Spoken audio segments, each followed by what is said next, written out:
Number one, first off, all of our council members would please move their microphones forward so it can be recorded. And welcome one and all. It's nice to see an involved audience of Isle of Palms to be here.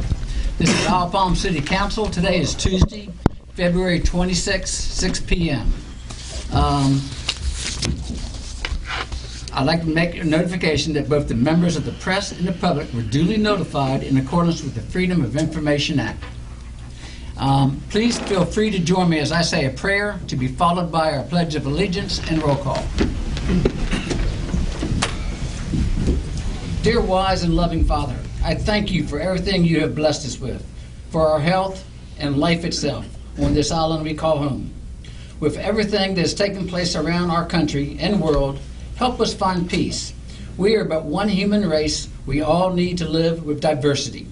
I ask that you look over our residents, our employees, our families, our visitors, especially those who may be suffering.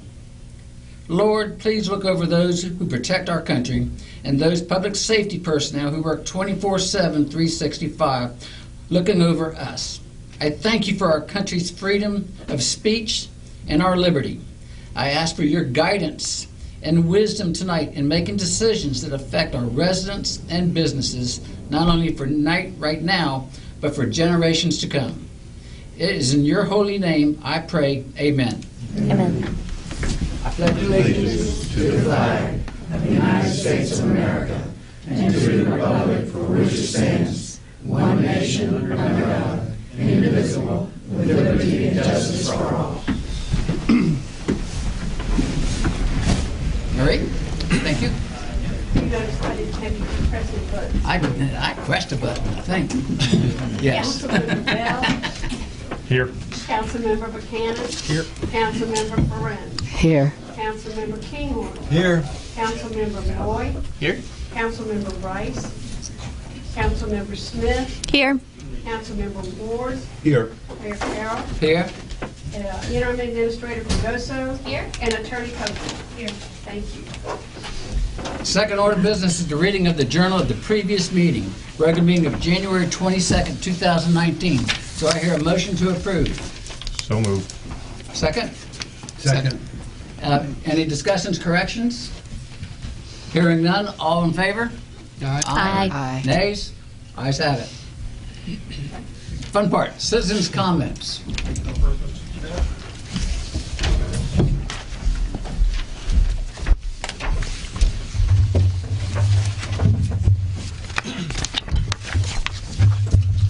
Please do your name and address, please. I will.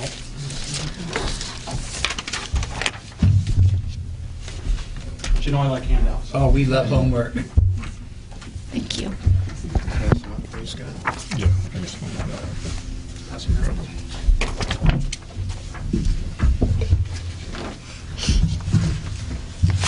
Thank you, Scott. Everybody hear me okay? No? I can yell. Is it turned on? How's that? Better? Better? No? I should probably learn how to spell. Well, this is a good start.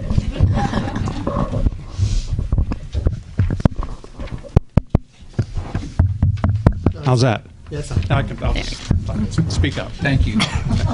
Forget the mic. I'm Scott Pierce, and I live at 4 9th Avenue. Thank you all for your time. I'd like to address progress regarding transparency. It's important for our community, and many of you ran on it during the last election. In government, where funding comes from residents through taxes and fees, it's a public duty to disclose in detail where the money is raised and spent. On Isle of Palms, for fiscal year 2019, the largest and fastest growing category of expenses are by far the $8.2 million annualized budget payroll-related expenses, representing over 80% of the $10.2 million general fund budgeted revenue. Yet, unlike other communities, there is no public payroll disclosure on the IOP website, including positions, salaries, number of employees, or other common municipal disclosures. And only until recently are council members seeing this information for the first time. When attempts were previously made to obtain salary information, it has apparently been a challenge. Several responses from members of the community attempting to obtain this information can be summarized by one. Quote, "We hit a brick wall about making this information available," end quote. Some payroll information has finally made its way to council, resulting in constructive debate about specific pay and staffing, and it may have yielded positive results. The discovery that at the lower end of the pay ranges, adjustments may be needed in pay and qualifications. It's a good thing. In other ranges on the IOP pay scale, there have also been discoveries about total compensation, including comparable market salaries, overtime assignments, fringe benefits, accelerating pension expense, company cars, number of employees, and payroll increases for employees paid multiples of a comparable market range. It was requested at last month's council meeting by Councilmember Bell that IOP salaries be posted publicly. As a start, IOP could join the transparent state of South Carolina, Charleston County, City of Charleston, Folly Beach, and all other transparent communities by publicly posting the details of the largest category of expenditures in the annual budget on the IOP website. This would include IOP employee positions, pay, and headcount. It's a simple two-page posting. In business, we could not approve budgets, manage our business, or develop any meaningful forward plans without details or benchmarking total compensation and headcount. Included in your packet for reference, please take a look and rifle through it if you'd like, and I brought some extras for other people here. Included in your packet for reference are samples of South Carolina community website disclosures along with what IOPs could look like. Page 4, if IOP adopted the Folly Beach formula on page 3 for positions with pay greater than $50,000. The packet sample includes Folly Beach. Folly publishes positions, salaries, check registers, head counts, and other items on their webpage. IOP might consider a similar 1- to 2-page format to start. City of Charleston. Their webpage is actually labeled Transparency, with samples of the names, the positions, the salaries. The first 4 pages of their postings are included. Several others and public benchmark data are available with a simple search. Thank you for your time. Thank you. Anyone else? Please come forward. Do I have a copy of your comments? You bet.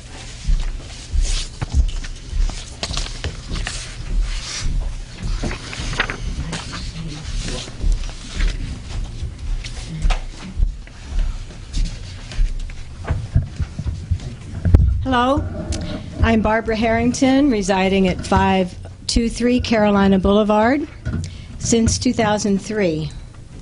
I've been an active member of the Isle of Palms Exchange Clubs for 11 years, having been inspired by my parents from back in the 50s and 60s and their involvement.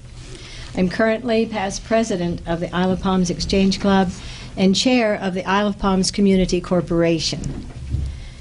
I've learned over time that many who pass by the club do not understand what exchange is.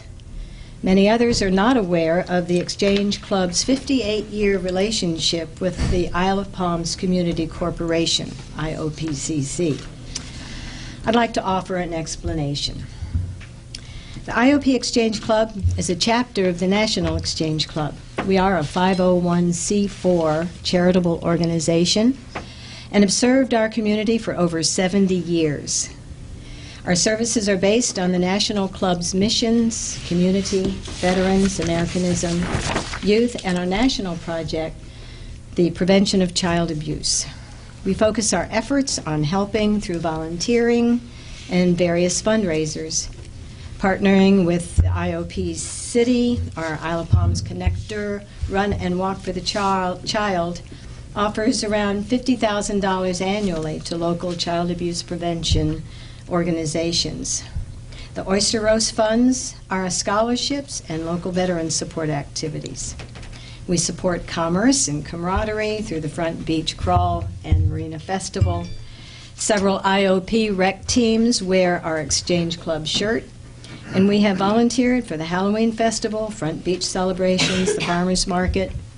We've hosted a complimentary sunrise Easter breakfast at the club for 20 years. The IOP Club is among the lucky few who enjoy a physical location. This is where the IOPCC comes in over 58 years ago. In 1961, J.C. Long donated the property at 201 Palm Boulevard for the use of the Exchange Club. The IOPCC was established then by members of the club to receive the ownership of this property. More recently, the IOPCC added another hat as the 501c3 foundation arm of the Exchange Club, supporting its missions, offering a tax-deductible option for the club donations. These two organizations hold hands in lockstep with mission and organization.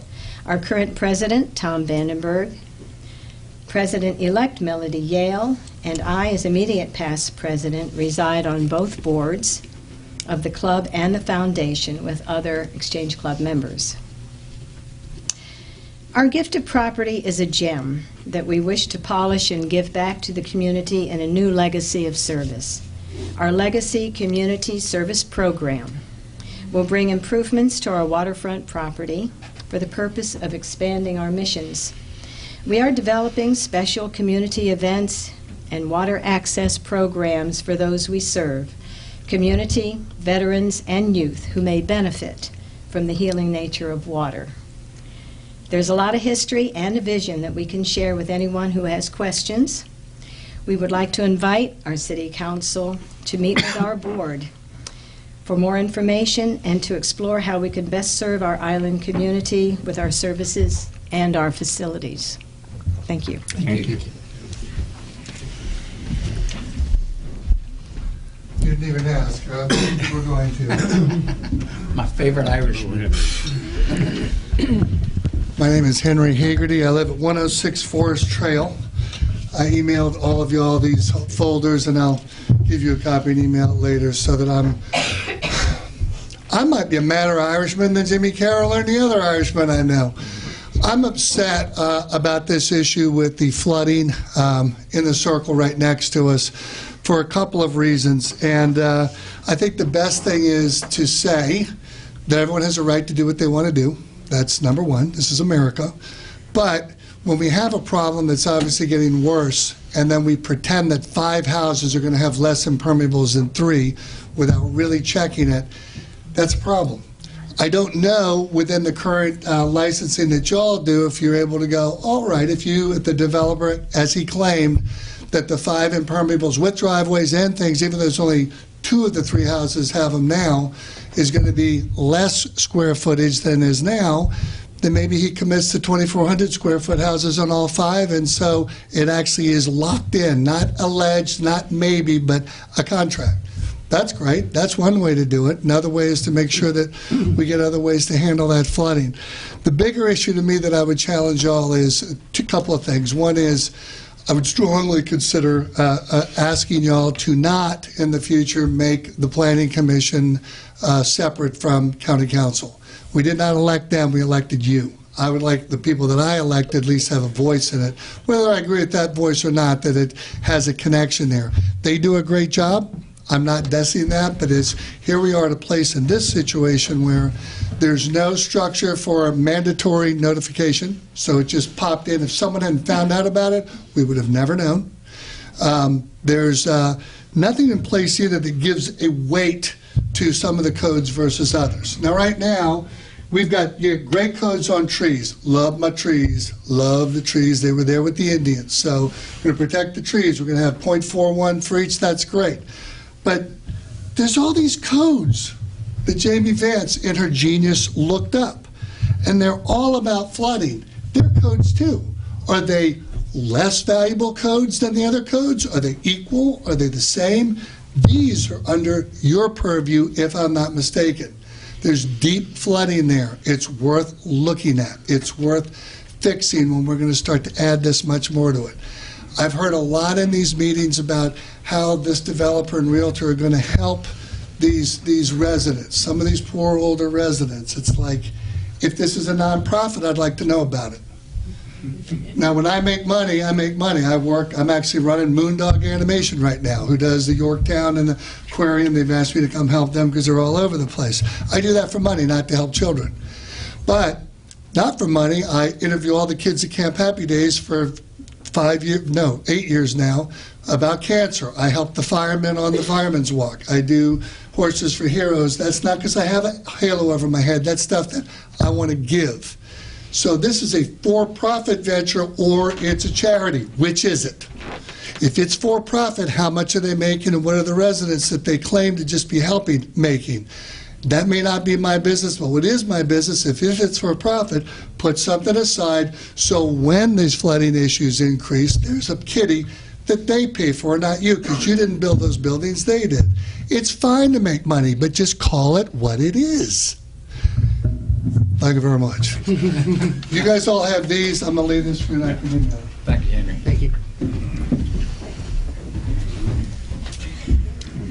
Good. Thank you. Hello again.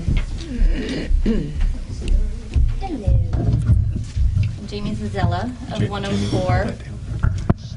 I'm short. And Jamie Zazella of 104 Forest Trail. I thought I would pass along these pictures of last week's high tide. Not necessarily a storm, but just the high tide. This is the cul-de-sac where the projected development is going to go in. While I appreciate that the Planning Commission has asked for additional drainage drawings, as some of you know who are following this and have been very kind to be communicative about it, they've asked for some additional drainage drawings from the builder after hearing from a number of residents. I find it hard to believe that their builder's engineer will come back to the commission with drawings that say anything other than their large subdivision will not impact the drainage issues. Clearly, that would be ridiculous. Subdividing 3 properties into 5 would have great impact on the area. While the trees that the city deems important will remain, most of the pine forest will be removed. Aside from the impact of the buildings themselves, we will have lost any water retention that those trees have been giving us. I think we need to slow down when it comes to approving construction and subdivisions, especially in known flood areas. The city seems eager to look solely at lot size and rubber stamp these projects while the repercussions get worse. But our building regulations do currently address drainage as a part of the zoning process, although we are not giving it the weight that it's due. And what happens when the infrastructure issues get worse after city approval? Who is then responsible? Are there disclosures to these new potential homeowners? Another interesting part about the subdivision is that there will be a ditch or a swale. The Planning Commission actually wasn't even really sure what to call it because it's sort of a hybrid of interestingness. It's a tube and a ditch and a whatnot, but this will now be running through the middle of one of the properties. You have the house on one side and the yard on the other and a ditch running through the middle. I'm not sure if there's precedent for this, and if we normally allow ditches to run through the middle of properties, it seems unsafe and like a clear health hazard to me. I don't get it. Again, why are we so eager to approve these types of projects? We need to look at our zoning regulations going forward. There should be a moratorium on subdivisions in known flood areas until drainage is fixed and proven effective. There should be substantial impact fees when subdividing that can be put towards the $23 million in drainage projects that the island faces. Minimum lot size should be increased. We need to revisit our pervious-impervious ratios. Independent flood studies need to be done in known flood hazard areas before construction is approved. We should revisit tree removal laws and what the cost is for removing trees. And bonds need to be held post-project completion where true development impact can be seen and remedied if needed. Island conservation should not just be about beach cleanups. We have much more than that to protect here. In other coastal areas, large construction projects are tied to an increase in green space. We unfortunately have few opportunities left for this. One of our remaining green spaces is a small triangle for sale on Palm Boulevard with a stop sign in it. This apparently is a buildable lot. Let's see, I've got a picture somewhere of buildable lot, 0.21 acres. This is hysterical. So hysterical, it's tragic. I mean, I didn't know that the city didn't own this. When I saw a for sale sign go up in the middle of it, I laughed hysterically on the way back from church. I mean, this is what we're doing, and we're just letting it go. So, I think it's time to take a holistic look at our city planning and make some changes. Is the city's responsibility to keep the citizens safe and fix infrastructure first before continuing with policies that compound its issues. I implore the council to look for better ways to conserve going forward, and I ask that we not recklessly approve this particular Forest Trail subdivision with its current drainage state. It would be irresponsible and negligent to do so. Thank you. Thank you. Thank you. Yes, ma'am.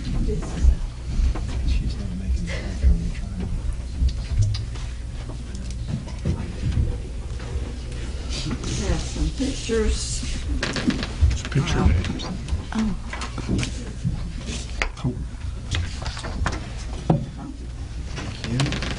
I love your photo. Find smiles inside.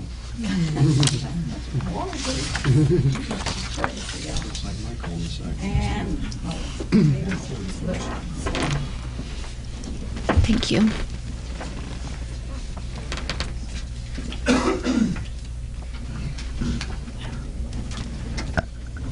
We can pass those out for you. okay, that sounds good. Thank you.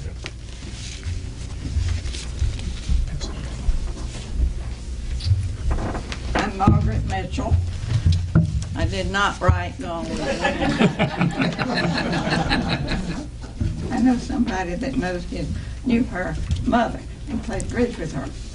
Anyway, I'm here from 25th Avenue.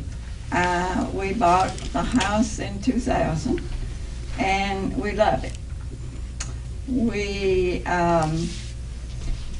I'm circulating these pictures, and one of them shows my grandchildren canoeing down 25th Avenue at Thanksgiving.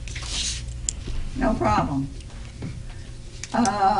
This is the block that is from Waterway to the from Waterway Boulevard to the water. There are only 3 houses.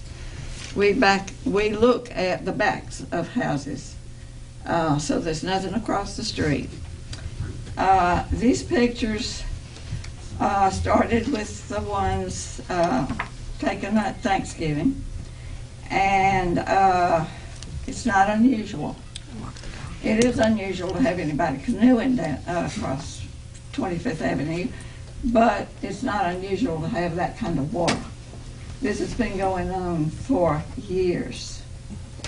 On February 19th, I had to wear boots just to get my mail and my newspaper. On February 20th, this block of 25th was totally underwater. The ditch overflowing. You couldn't even see the ditch. It was so deep under the water. And the water was invading my yard, my lawn, and dirt is washing away. On all the previous flooding and drainage problems, when questions were asked, people's that you'd go to ask sort of eyes glazed over, and the answer was always high tide. Well,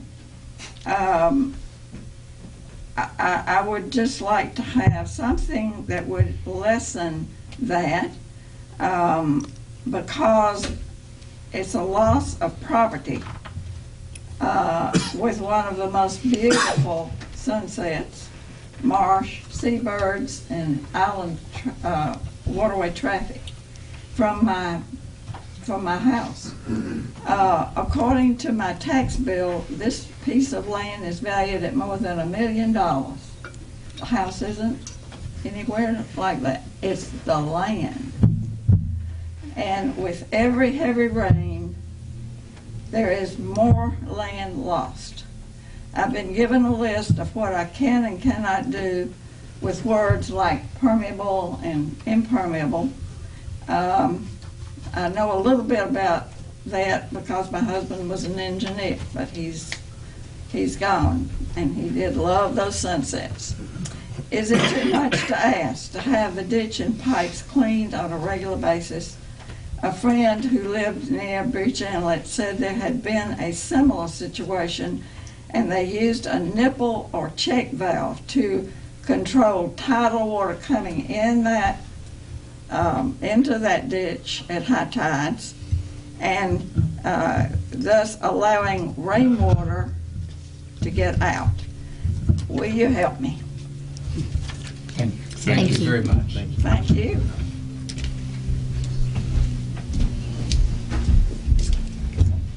My name's Brian Enright. I live at 2902 Hartnett Boulevard, and I think it's a common theme that's happening here.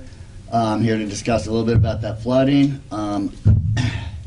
We've experienced it a lot on Hartnett in my neighborhood, but I wanted to discuss about this project over where they're about to subdivide properties. We had an empty lot next to us, and so we've learned from prior experience. They did everything by the rules. They came in with fill dirt, they lifted up. Now that property is about a foot higher than ours. So now we receive all that water that comes down into our yard. We've had our septic system backed up twice where we've had to have the field redone. So we've been negatively impacted by it. I don't blame my neighbors for doing that. That damage is done. I just don't want to see it happen to other people. And so that's basically why I came. And then the only other thing I wanted to talk about was later on the agenda today, they're talking about surf lessons on the beach. I think that's a great idea. I know that my nephews had to go all the way down to Foley to participate in such programs. My kids are coming up to an age where I'd like to keep them on the island doing activities. My wife works for the rec center teaching tennis. So the more we can stay on the island, the better, as long as any of these approved groups ensure that they will clean up after themselves and leave the beach the way they found it. Thank you for letting me speak. Thank you. Anyone else? Once? Twice? Moving on. Thank you all very much. Oh, I'm sorry. You're way back there.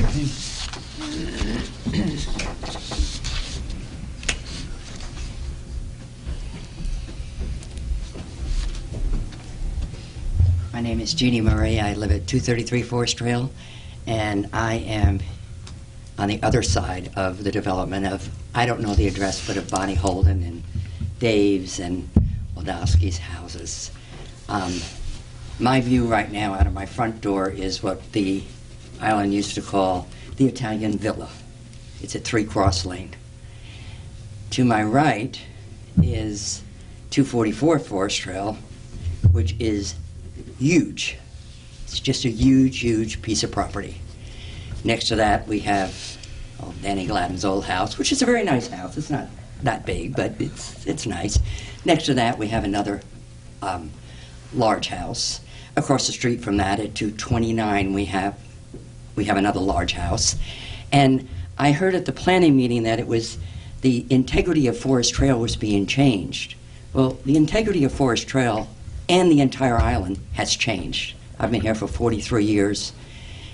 This was built in the 60s, to my knowledge. My house was built in the 60s. I live in a little J.C. Long ranch house. And as far as the flooding, and I wrote a letter to our mayor last year, that in 41 years, I have never not been able to get to the beach other than wading ankle high. Last year, it was to the top of my thighs. I'm 5'7", top of my thighs. So the flooding is not just Forest Trail. It's all of the building that's going on. And as far as back to Bonnie's, and again, I'm sorry, I do not know the number of her house. I would much prefer to see 4 or 5 3,000 square foot homes that are raised rather than what I am looking at, which are, some people would call them mini mansions. I wouldn't exactly call them mansions, but you see it all down Cameron, you're seeing it on Hartnett, you're seeing it on 41st Street. It's everywhere.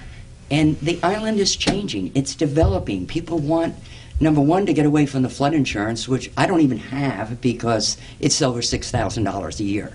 I'm fortunate. I don't have a mortgage. I don't have to have flood insurance. But as I said, I would prefer to see smaller houses than on these lots to have these 42, 5,000 square foot homes.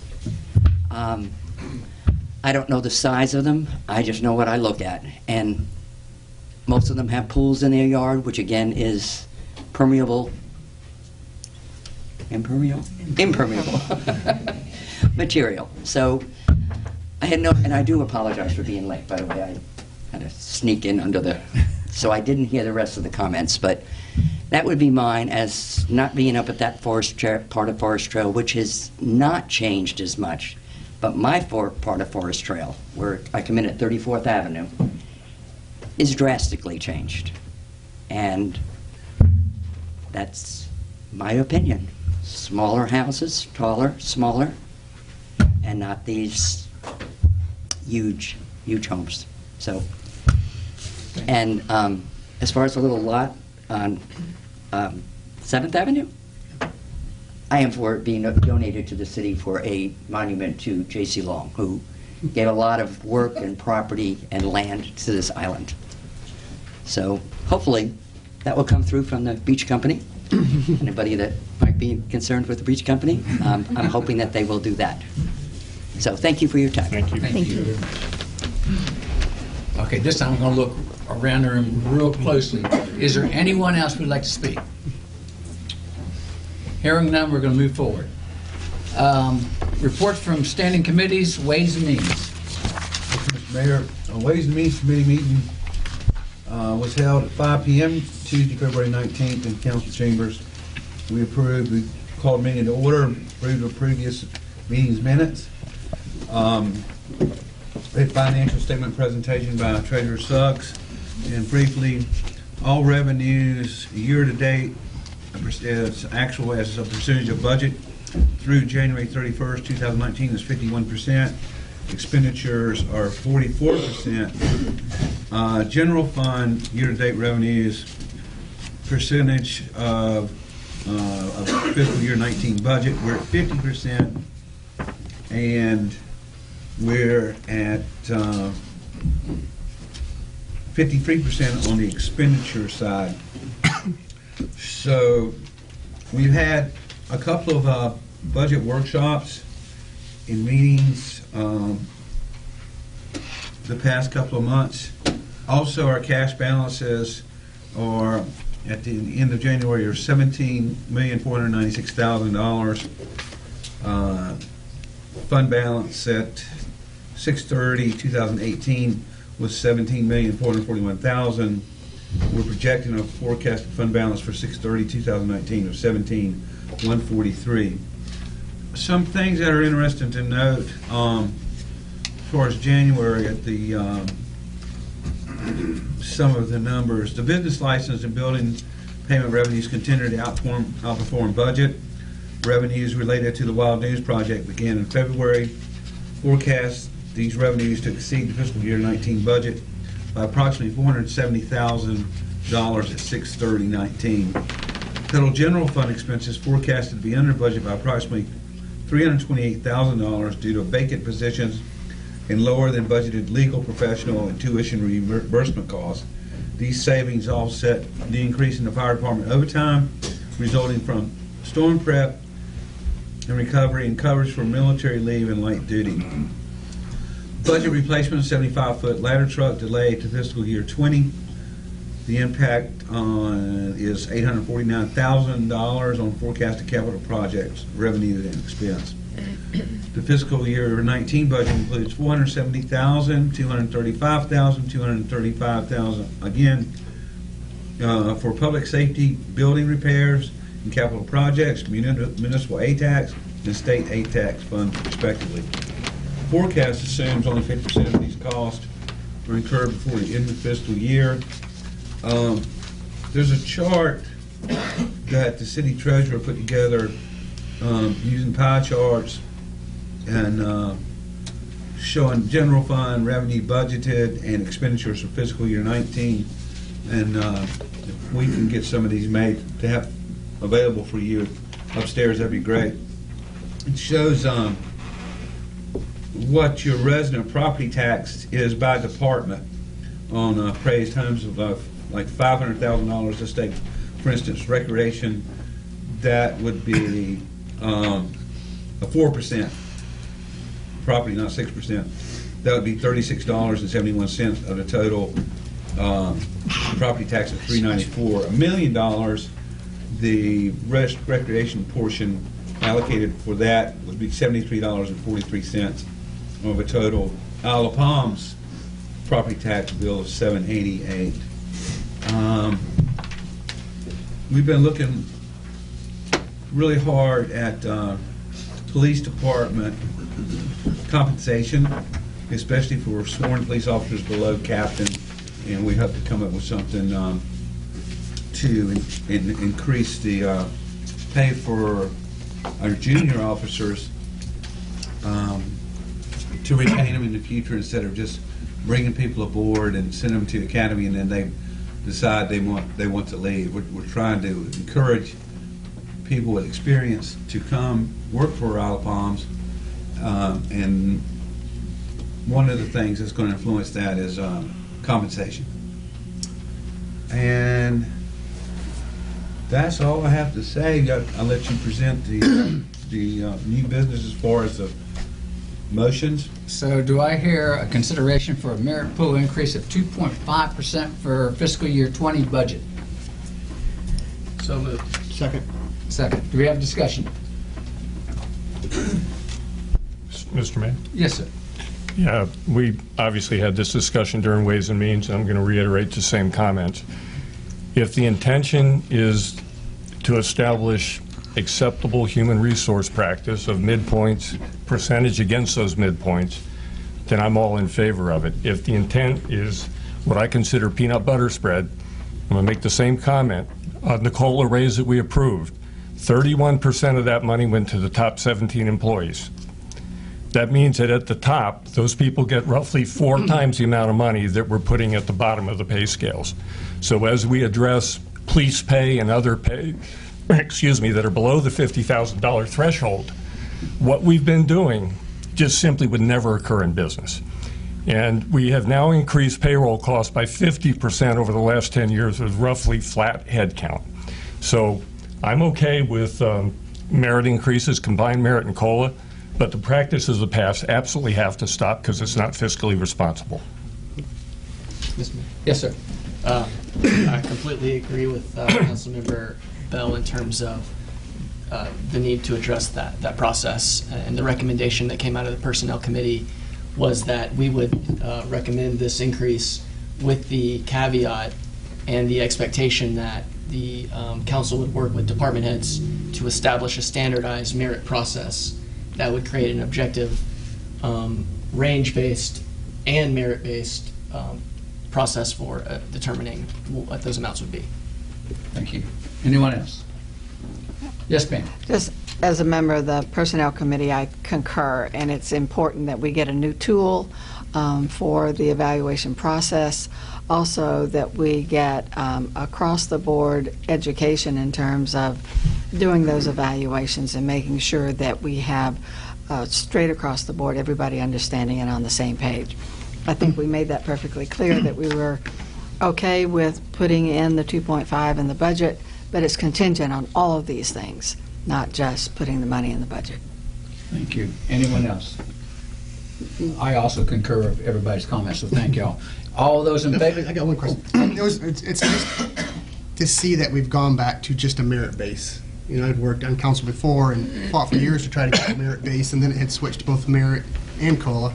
To get it back to merit base, and I think one of the things that we, and I hope the personnel will look at when going through and setting the standard for this, is looking at, you know, taking consideration those employees are going up above and beyond, who are taking the extra classes, taking, you know, being field training officers, doing all these extra duties that they're, you know, have to do within the department.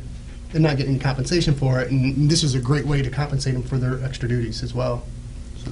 We also want to make sure that we're looking at all departments, Yep. not just the police department or the fire department, but that all employees will be looked at. Mm-hmm. Okay. Anyone else?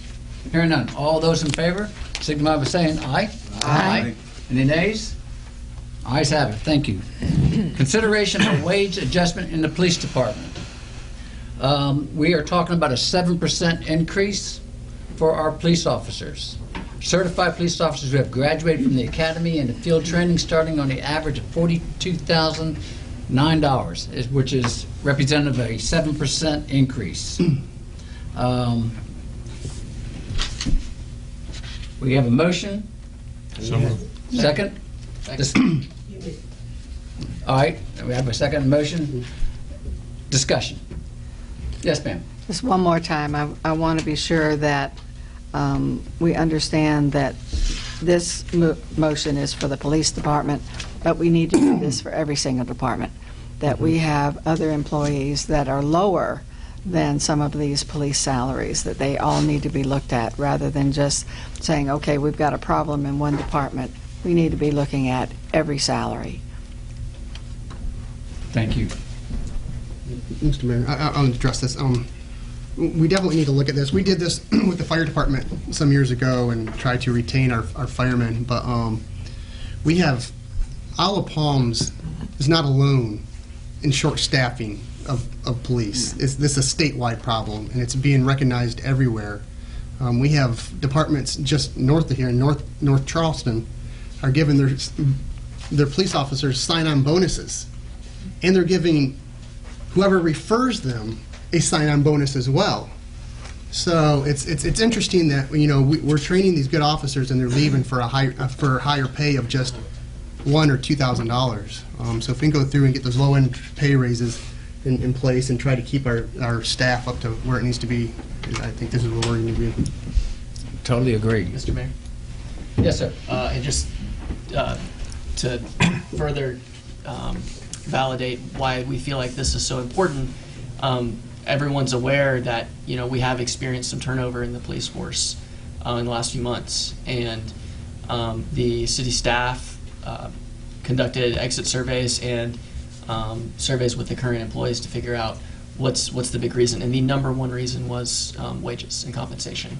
And so this is a direct result of, we know that after conducting a study of wages across the area, we were the lowest paying municipality. And so this is a fairly, I would call it a very obvious move for us to make. Mr. Mayor? Yes, sir. Just one brief comment. We always ask why people leave, and I've asked this before of personnel. Pay attention to why people stay as well. And I think, when I look at this and I look at young officers that are commuting from Monk's Corner, Goose Creek, Somerville, at the wages that we're paying, we need to be creative and recognize we can't compete with the larger cities on a pay-by-pay basis, right? There are reasons that people want to work on Isle of Palms. It is a safer community to work in. It is a pretty good place to come to work.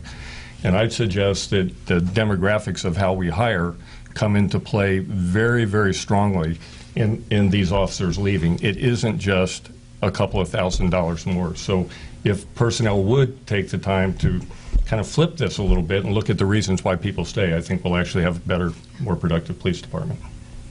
Good comments. Thank you. Anyone else? Yes, ma'am. Just for the record and for the benefit of the residents that did not attend the Ways and Means meeting last week, where we discussed this at length and we presented those recommendations, I'd like to go through them and mention them so that they're included in the motion. Yes, ma'am. If I may. Go ahead. Okay, so the recommendations were to keep the same salary range for the non-certified police officers. They would start at the rate of $39,263. We would create a new pay range for certified police officers that would start at the $42,000 range. And that $42,000 is close to the average compared to police officers starting in other municipalities. So those officers that are not certified, that are hired by the police department, they go through the academy, they go through the field training. At that time, they would be bumped up from that $39,000 range to the $42,000 salary point. We would propose increasing the pay ranges for sworn police officers that are below captain by 7%, which is equivalent to the bump between 39 to 42 for the non-certified and certified police officers.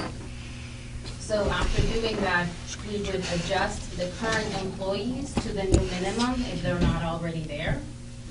And then increase the current patrol officers and detectives that have been serving the city for less than 10 years by 1% for each year of service, increase the sworn police officers with less than 10 years of service by 0.5% per year of service, and increase sworn officers with more than 10 years of service by 0.25% per year of service. The estimated projected savings in the FY19 budget due to the vacancies is $128,222. So we would make those adjustments by using those savings. And the impact to the FY19 budget of these adjustments is $43,484. Thank you for those clarifications. Any other questions? Hearing none, all in favor signify by saying aye. Aye. Any nays? Unanimous. Mr. Mayor, I'd like to make a motion to suspend the rules of order to take on item 8, bills already in possession of council. Item D, ordinance 21904, ordinance amending Title 3, Public Works, the City of Isle of Palms Code of Ordinances, Chapter 4, single-use plastic bans. Is that a motion? Yes, it is. There's a second. Yes. All in favor? Discussion? In favor? Signify by saying aye. Aye. Nays? All right. We'll change the order here. Well, I think there's some of them in the audience, or that's what they're interested in. Yeah, I understand that, and I totally agree with you. Just And- under. I don't know if you want me to. Yes, ma'am, let's go ahead. Okay. Well, speaking on behalf of the Public Works Committee, let's see. So this ordinance has been discussed in our committee twice now, and it came before the council on first reading, but we did not have discussion about it last month. I'll just review what this ordinance is. As presented, will expand our original ban on single-use plastic bags at point of sale to also prohibit use of polystyrene products and at point of sale and to-go packaging, as well as prohibit plastic straws and stirrers. I guess those are the little tiny straws. This is an effort to reduce the trash created by these products and the harm caused when they wind up in our marine environments. Other municipalities have been addressing this issue over the past year or so, but in their bans have also included these other items that we are discussing. Those ordinances have been hammered out with a great deal of public scrutiny. We are largely following the point of sale restrictions adopted recently by City of Charleston, Mount Pleasant, and Sullivan's Island, which is a good thing in terms of uniformity with our neighbors. What we are looking at exempts plastic cutlery from the restrictions, so it allows for businesses to offer plastic cutlery.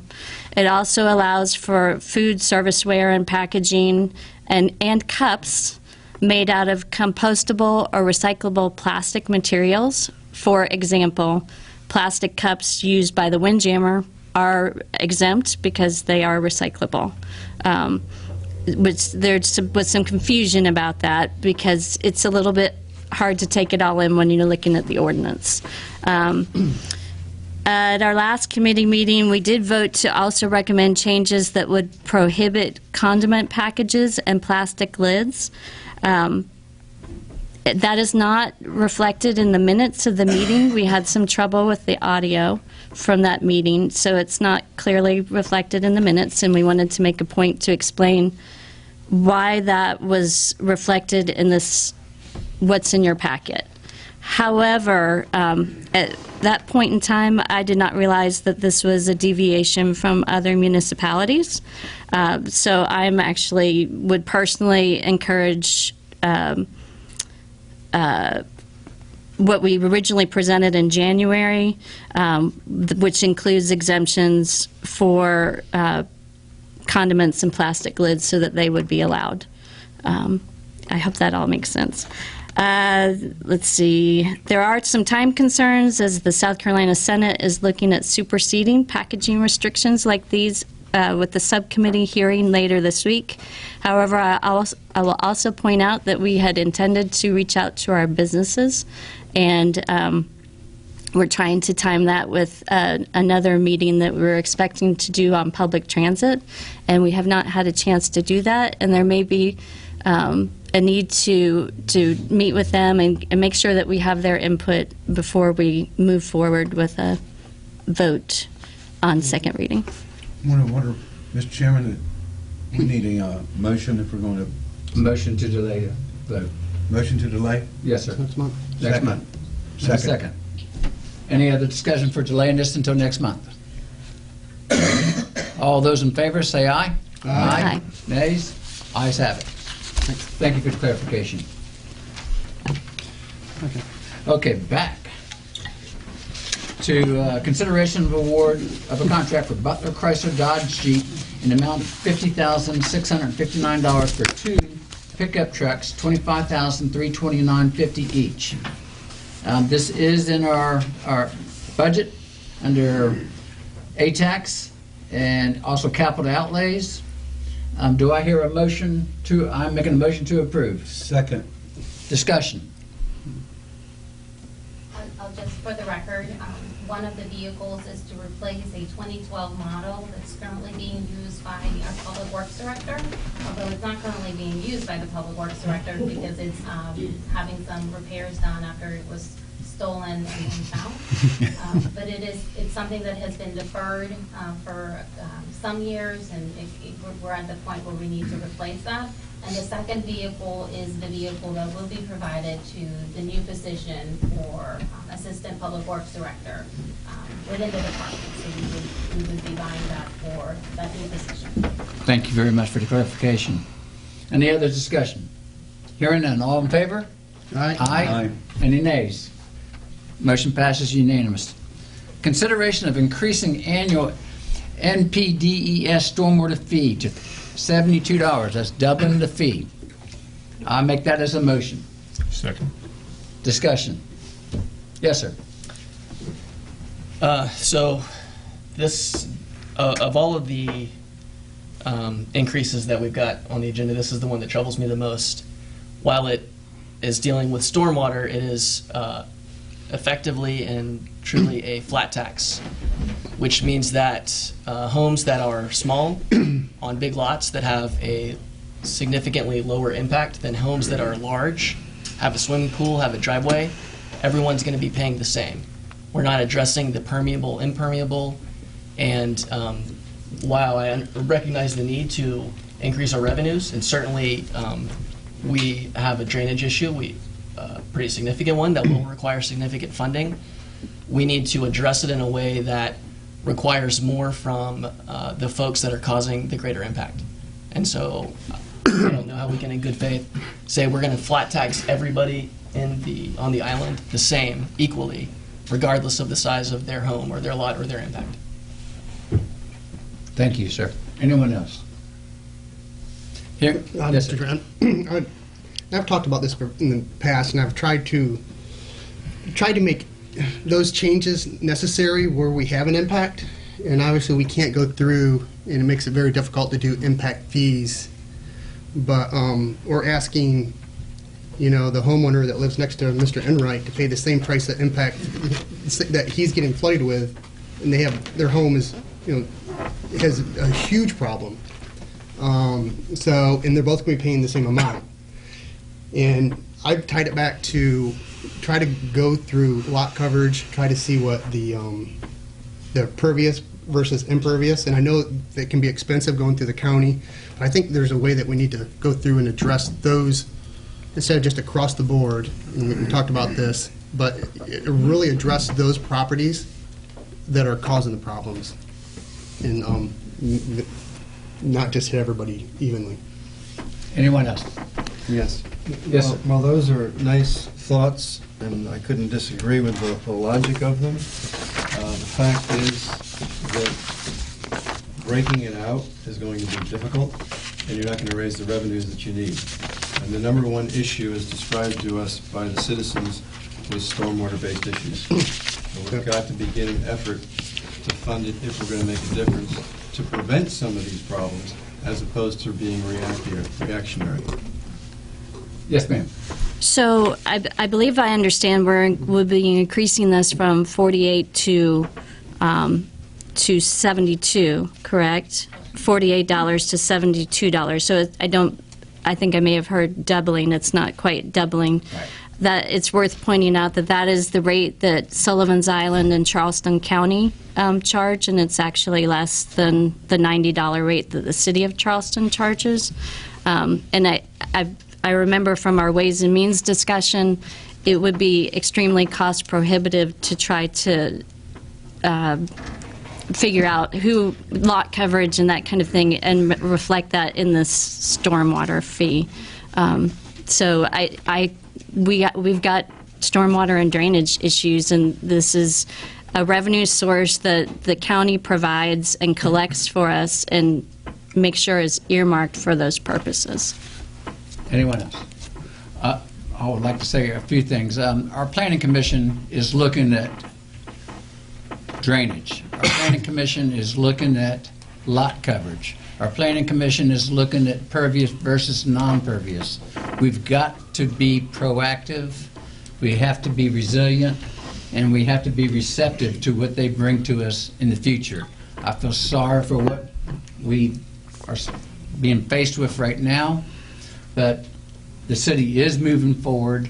We've got a lot of things on the platter when it comes to drainage from 41st to 19th Avenue on our outflows, yours being 25th, 36th, 21st, and 19th Avenue. I mean, we've got to get the water off the island, and we do have an engineering firm working on that. So for those who spoke, I wanted y'all to know that this is top on our list, and thank y'all for speaking on it. Jimmy, one other quick Yes, comment. Just for those residents that spoke up regarding council being in step or not in step with the Planning Commission, on behalf of the Real Property Committee, I will say we are going to be working with planning on all of these issues. Some of them come through Real Property, some of them come through Public Works, some of them come through planning, but we do recognize that if we're not working in lockstep with one another, we're not going to get where we need to be. Anyone else? Hearing none. All those in favor signify by saying aye. Aye. Any nays? No. 2 nays. Can I get a show of hands? I vote on, okay, my nays. Thank you all. Consideration of change order from Jones and Frank in the amount of $12,920.20 for hose reels for the underground storage tanks at the Isle Palms Marina. Approved. Motion Second. approved. Okay, discussion. Yes, sir. Just this one was simple. I think when administration went through and we did this, we actually got the hose, but we didn't have the reels somewhere to put the hose. So it was an oversight, and it's within within the budget. We have enough money still there within the budget to cover this expense. We need the reels. Any other comments? Hearing none. All those in favor say aye. Aye. Any nays? Unanimous. Consideration of increasing residential rental license fees to a base rate of $350 for revenues from 0 to 2,000, and an incremental increase to $4.60 for each additional $1,000 value or fraction thereof. This is a motion. Do I hear a second? Second. Discussion. How much is the projection that this will generate? 480. The proposed changes included in the motion are expected to generate an additional $480,000 in revenue to the city. Yes, sir. Just, this is one of those that, of course, we get criticism for because it's, quote, a tax increase. So I'd just like to comment. These rates have been in place since 2007. So for anyone managing rental property, I'm pretty sure that the rental rates have gone up since 2007. And, sitting here, 11 years, 12 years later, and saying that, and by the way, this again is not net. This is the amount in total that we're talking about for the rental license fees. And it is on a graduated basis based on the value of those properties. So back to some of the other questions. Should the bigger homes be paying more? This was an attempt to address that situation by keeping the rates relatively low at the bottom and gradually raising those rates on the larger McMansions or whatever you'd like to call them. I'd like to make an amendment to this to keep the base rate $350 and to, instead of being $4.60, which used to be $2.30, to make it $3 per thousand thereafter. That's my amendment to the motion. Do I hear a second? Second it. Okay, second. Any discussion? What's the dollar impact? Well, Total. the way I look Based at on it, projections. I don't have the exact dollar. I was trying to play with some numbers earlier. If I looked at a house that generated $102,000, the $230 plus the $175 that we charge would be $405. If we increase it double across the board, the initial permit would be $460 plus $810. Now, I actually called Folly Beach just to kind of see what they charge, just for the fun of it. And their permit is $45 and $2.25 per thousand thereafter. And for any rental, vacation rental, they charge a $100 registration fee. So, I mean, we're really bumping this up here. And I look at our rentals for all of our residents here in Isle of Palms. I always call it the goose that lays the golden egg. I mean, our taxes are the lowest around because of tourism dollars that come in to ATAX. Remember that. Our taxes are less than half of what Sullivan's Island are, less than Charleston, less than Folly Beach. So I don't want to push it too far. So anyway, Mr. Mayor, make the same comment I made before. We have a really easy time up here spending money. We have a very difficult time raising revenue. Okay. So, yes, sir. Here, here.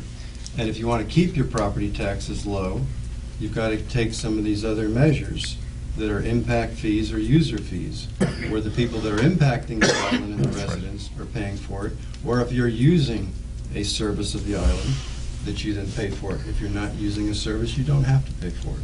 So I support the provision as written, minus the amendment. Okay, let's vote on the amendment first. All those in favor signify by saying aye. Aye. Nays? Nay. Raise hand, please. Nays have it. Back to the original motion of doubling the fees from $230 and $175 to $460 and $350. All those in favor of that motion signify by saying aye. Aye. Any nays? One nay. Okay, thank you.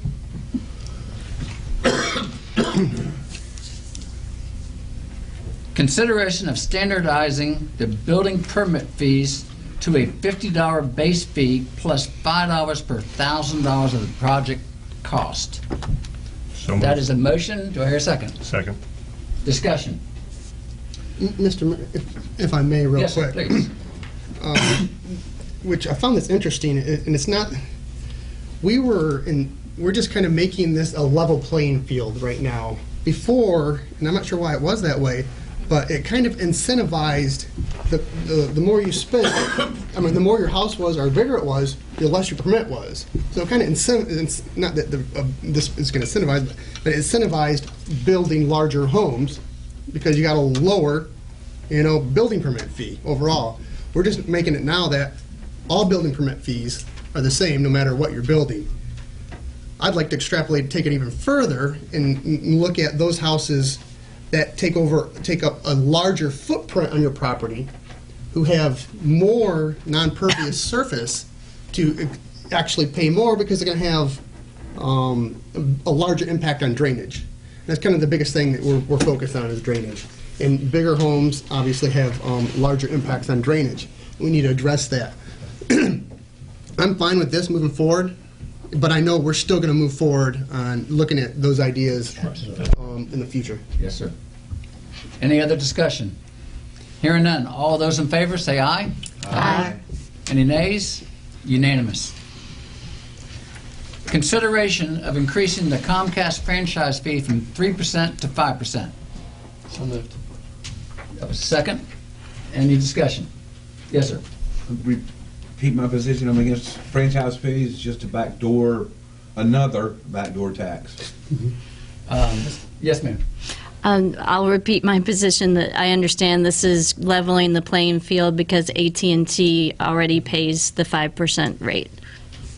Anybody else? I'd like to say something myself. I voted for the SCE&G franchise fee, and I regret it. And to me, I'd rather have something we can write off. This is not something we can write off, so I'm going to oppose it. Hearing anything else? Yeah, it's not tax deductible. All those in favor of this signify by saying aye. Aye. Nays? No. 3 nays. Thank you very much. I haven't voted for a franchise fee yet. I'm not going to start now. Okay, Public Safety Committee. Oh, that's me. I was going to look at you. Okay, let's pull it up here. Perfect. Public Safety Committee, we had our meeting Thursday, February 11th. All committee members were present. Under old business, we have discussion of our implementation of pay-to-park system along Palm Boulevard. And Mr. Fregoso and Interim Chief Usry met with DOT representatives in December to get their feedback on the city trying to implement or what it would take to implement a pay-to-park on Palm Boulevard. We discussed it. There has to be a lot of work done ahead of time. We're still trying to suggest that we take the steps that should be a feasibility study to determine what the improved surface would need to be. We have to go through and improve the surface, delineate parking. So it's an ongoing project, and we'll continuously keep this on the radar. And another thing is with the parking system, we can use an app-based system called Flowbird that works in conjunction with our parking systems. So it'll make it easier you wouldn't have to have a lot of the kiosks available to pay to park. We are going to have an update on our public transit initiative. There was a meeting that's supposed to be scheduled for February 11th. And You've got some good news. okay. I'll let Jimmy take care of that. Carter board met, it's always met at the wrong time. It always meets right after the day after our meeting. But this just so happened that we met last week. Yeah, and Desiree helped me out if I get off target here. But it's moving quite well. DOT has approved the purchase of 8 to 10 vans that will take part in the program that we can transport people from Mount Pleasant. We're looking for park and ride locations. We're trying to identify 4 right now. The waterfront park, which we decided we don't think that's really such a great idea because it's so far away. Talking to Sweetgrass, it's Bilo. You know, it's going to have some vacancies over there. It's tough, but they will. Also, trying to get in touch with some people from Seacoast Church, and also the DMV right across the connector for the park and ride. And we're working with businesses about, we think it's mostly, it would be used not so much by day tourists, but by hospitality workers. And we're trying to figure landing spots for that. Certainly like Wild Dunes, the marina, the front beach area. But it's slow moving. I've been working on it for over a year and a half. But they assured me last week that they felt like we could have the system ready to go. We're just waiting on DOT. We can't do anything until we get the funds. But have it up and running by early summer, Memorial Day.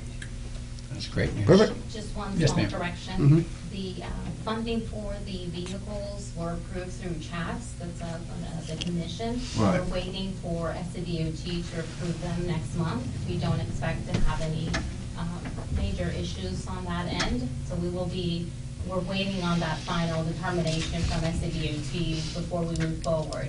Like Councilmember Smith said, we're sort of waiting until we get clarity from SCDOT about how this process and this initiative will look like.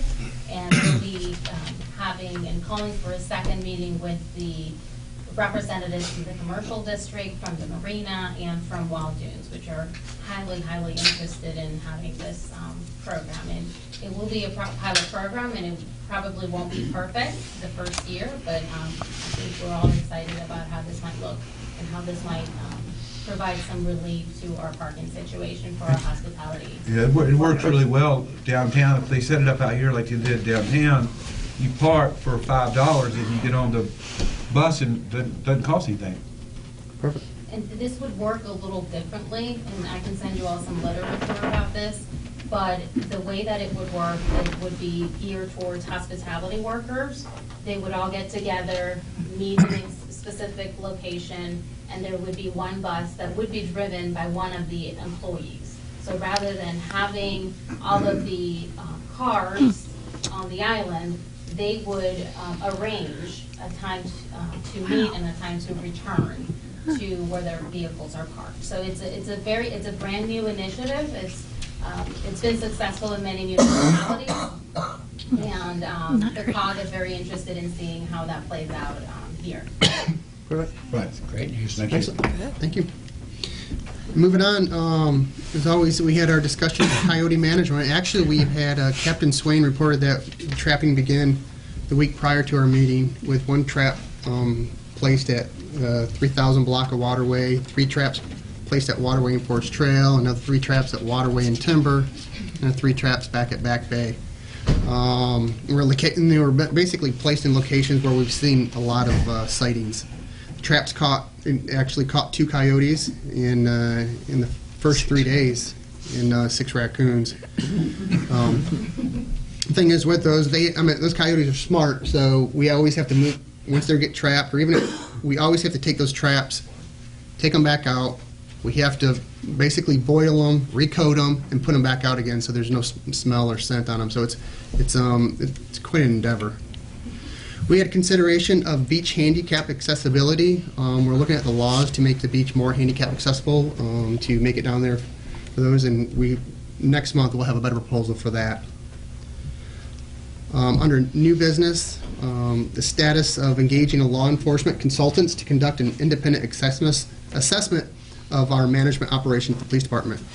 And the administrator stated that she has had several calls lined up, and she's continuing to talk with people in this industry to get recommendations for somebody that could be hired to do that.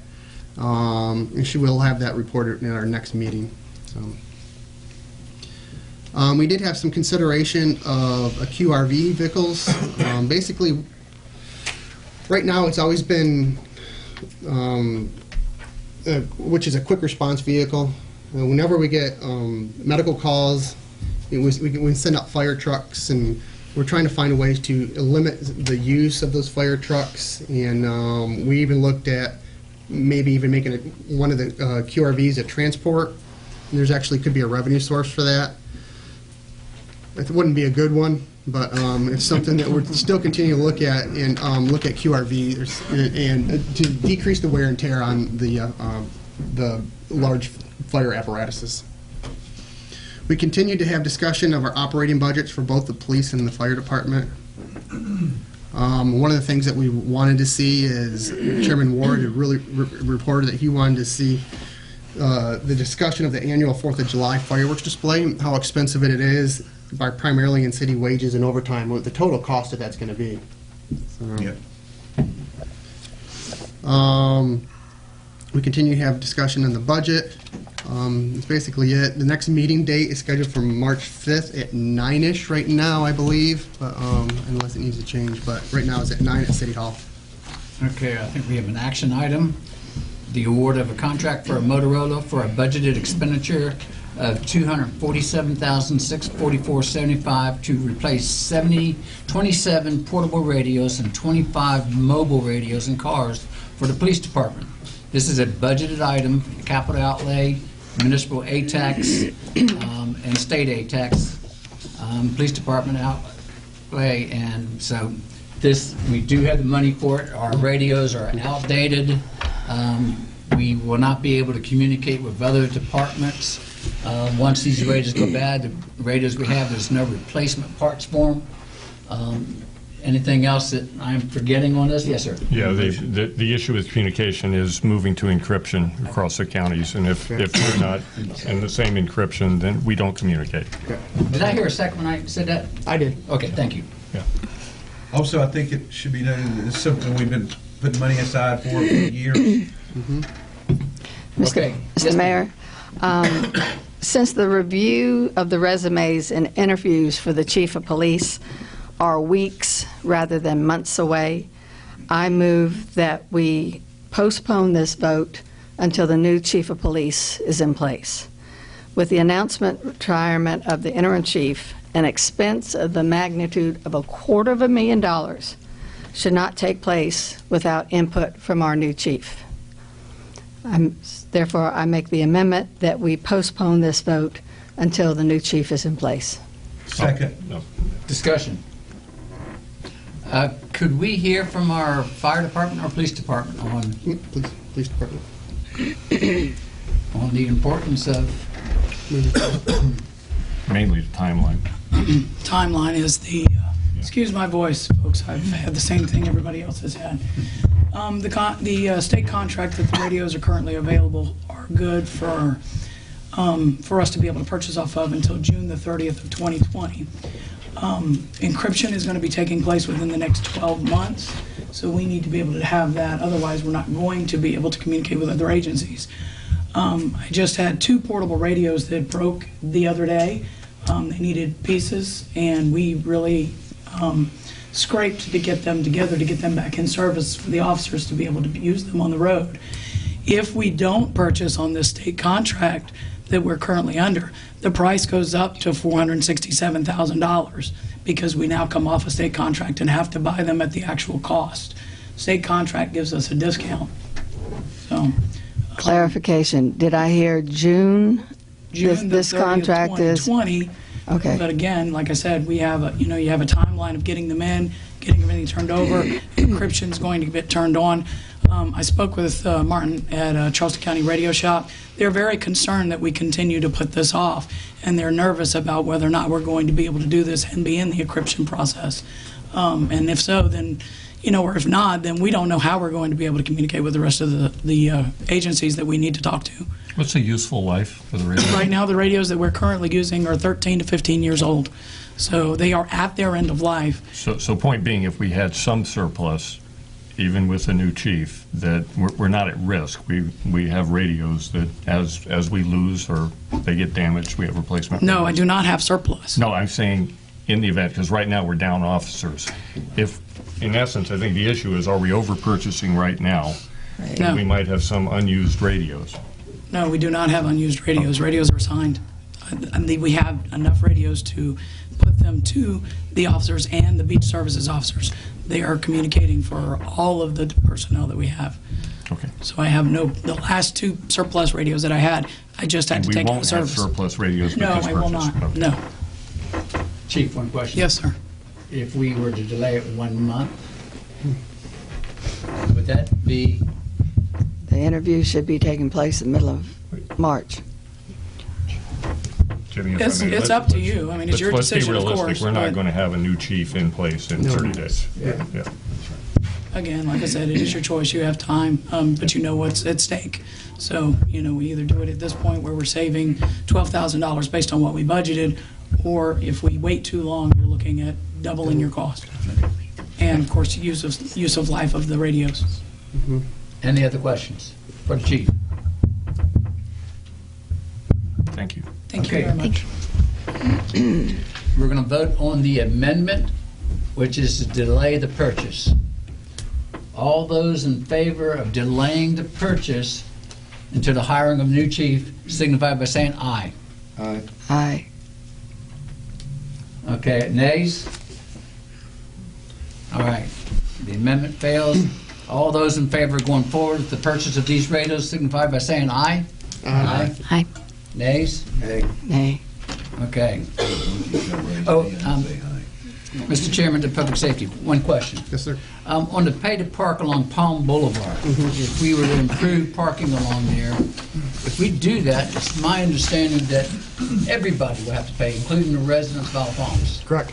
No, you're absolutely right. There's no exemption. There's no exemptions. Right. So people who live on Palm Boulevard, if they park their cars out front, they're going to have to pay. Correct. Yeah, there's no exemption. Okay, But we're still, the thing is we still need to find a way to improve the shoulder of that road and to improve parking and improve flow. Right. And that's what we're really focusing a lot of that on right now. Right. So flooding's a big problem. I had a meeting with a company the other day, which that product is out back there. It's a shoulder, basically road stabilization where it can delineate parking. It allows for great flood management.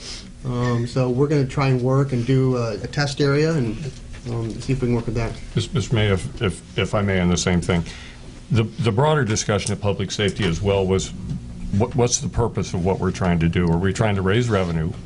Are we trying to cut down on the amount of parking on Palm as a public safety issue? And until you know the answers to those, it's hard to come up with a solution.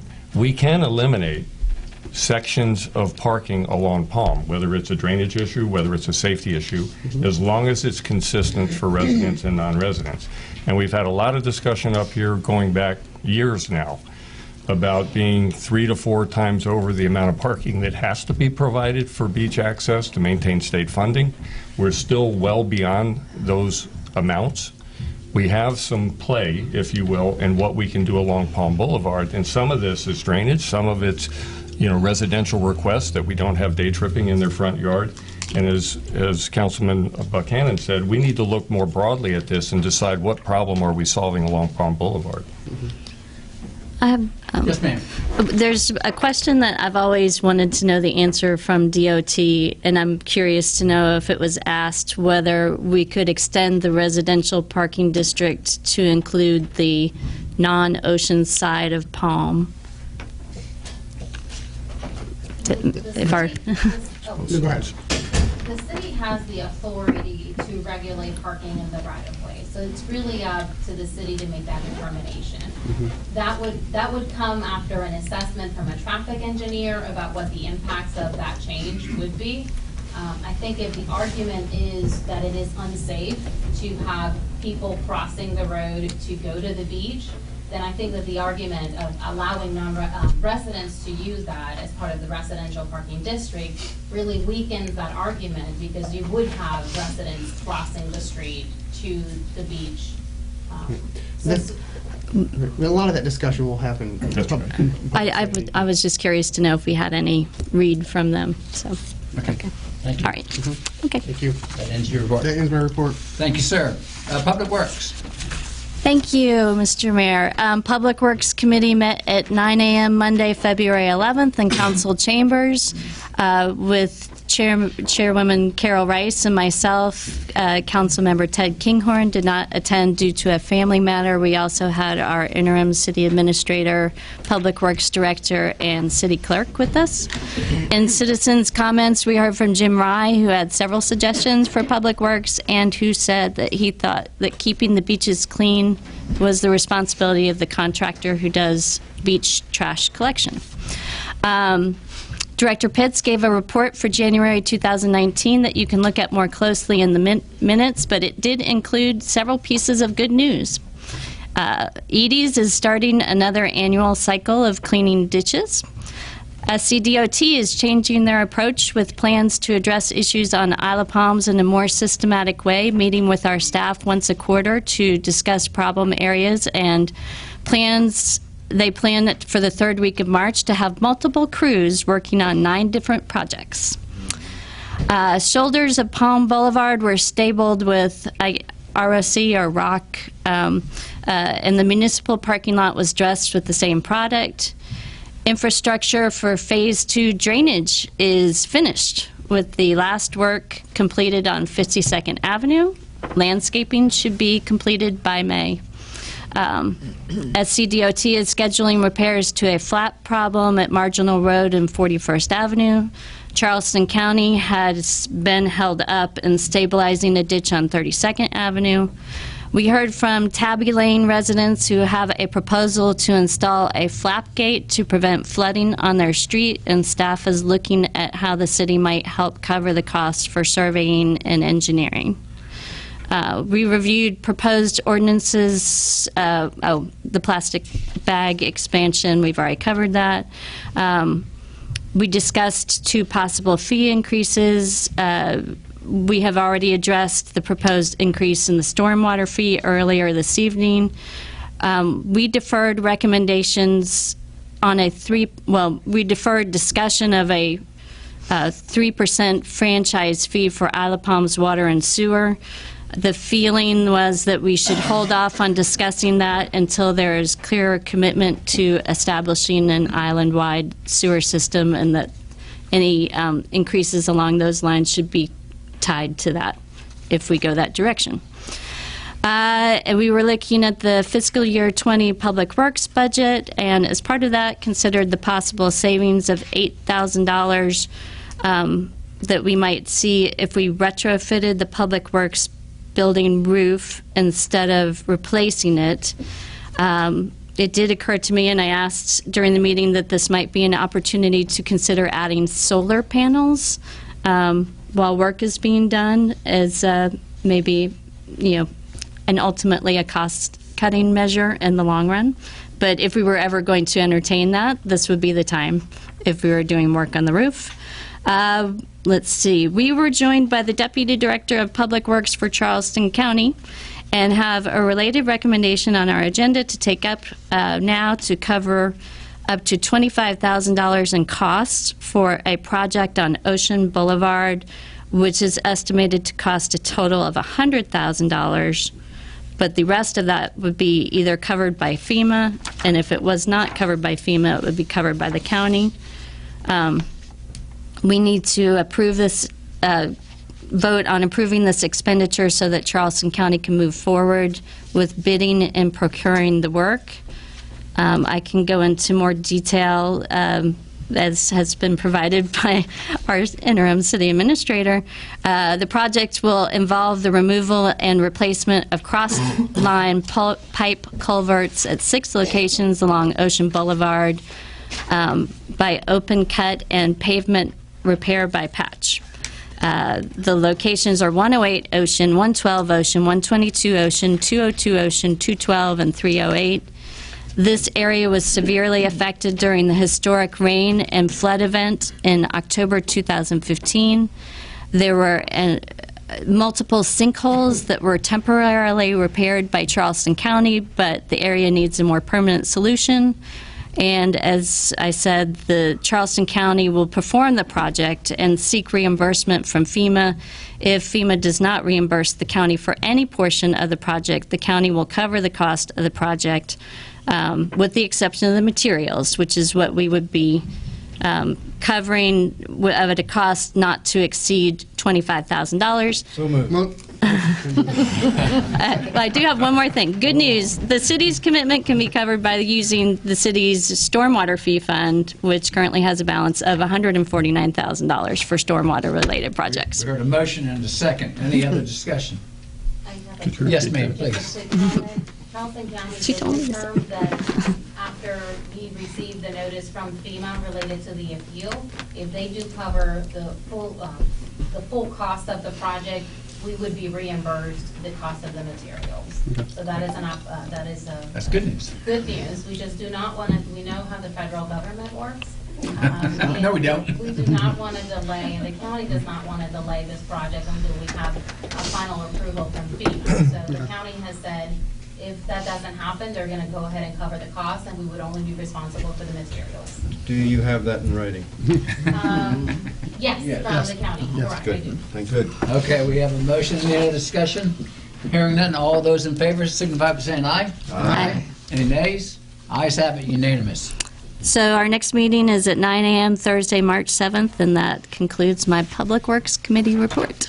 Great report. Thank you very much. Recreation. May I comment on that report? Absolutely. In a previous committee meeting, the committee unanimously endorsed the notion that the entire island's goal should be to get on the sewer system.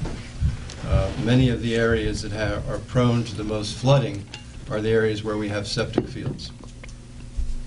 I would hope that the committee takes up and council takes up within the next couple of months and state as a goal our objective to get 100% participation on the sewer system by the year 2030. It gives us ample time, it sets a target, we can take action unlike previous councils have taken, where we just kick this down the can and it's going to come back to bite the island, financially, environmentally, and we need to address this, and in a future meeting I'll be making that motion unless there's a desire that I do it now. No, there's no desire. Having heard none, I won't. Thank you for your comment. Mr. Mayor, Yes, excuse me. Clarification, does the council have the ability to make that kind of demand? Isn't the Water and Sewer Commission in charge of all water and sewer projects? They are standalone. Thank you. Any monies that they borrow, they have to go through bond that we have to sign off Right. on. But it would be their project? Yes, ma'am. Okay. If I may. Yes, sir. It's an interesting topic for our citizens, and probably most on council know this. If you ask most of our citizens, I'd say 85 to 90%, they believe that the water and sewer service is the purview of the city council. It's not. And that's typical in most communities. We know it's not, and it's a special purpose district. But the perception is, and the emails and the calls come more into the elected officials here than they probably do across the street. So it's an interesting dynamic. We have the authority for the financing. We can certainly set as a goal for full implementation, and then there are ordinances that they would like us to pass to give some teeth to their ability to seek the financing and then to implement the system. Thank you. Okay, recreation.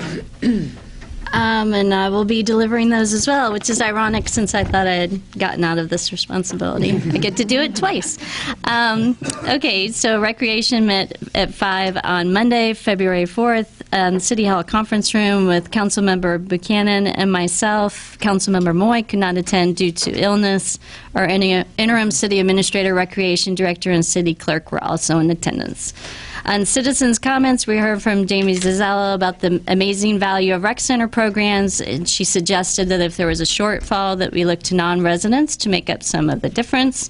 Marshall DePass, an island resident and involved member of the surfing community, who is also connected to Carolina Salt Surfing, reiterated the group's interest in offering lessons at Wild Dunes in the vicinity of the boardwalk, but said they were not interested in offering camps.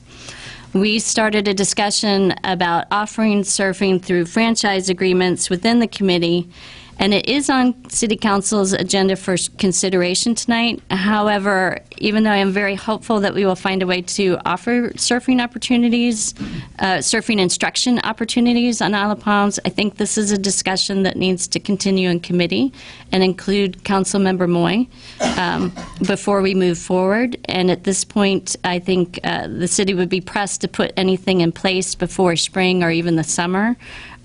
So our staff has a lot on their plate right now. I suggest we pick up this conversation in committee later during summer. Recreation Director Norma Jean Page delivered her report. Susan, if I may, and I'm not suggesting that we have a lengthy debate on surfing, but in fairness to the people that we're here for the second year on this same topic, I would like to make a couple comments and some questions, because I've had discussion with Desiree and asked her to have some discussion with our attorney. The ordinance is written is no person shall you're becoming contagious. No person shall sell or rent or offer to sell or rent any goods, merchandise, or services, or solicit any trade or business on the beach, just public parking lots, or breach inlet, except pursuant to a franchise granted by City Council. A couple of questions I had here. We have some businesses that transact off the beach, but deliver to the beach, one being chairs. The other consideration that I'd like some legal clarification on as well, the state had determined that Wild Dunes was in essence private, right? We went through this with beach renourishment, right? So they said, no, we're not going to give you money to refurbish the beach down at Wild Dunes because it's private. There's no public access parking there. They sell drinks at the beach, not on the beach, right? So when we have this discussion going forward with Recreation Committee, are we talking about just Wild Dunes? Is Wild Dunes exempt from our considerations that we have outside the gate in other areas of the beach where we don't want to increase commercialization of that beach area? But I think there's enough question regarding this ordinance that it deserves, even before going back to committee, some legal weigh-in as to what is the position of the city relative to Wild Dunes and relative to the other parts of the beach. Thank you. I will recommend, if the council would like to have and receive legal advice from our city attorney, that those discussions happen in executive session. You are willing to Makes sense. suspend the rules of order and make a motion to go into executive session if you would like to have that information now, or if those conversations would happen at the Recreation Committee. Rec Committee's fine. I was Okay. Rec Committee. Thank you. Okay. All right. What did you have? You're done? Okay.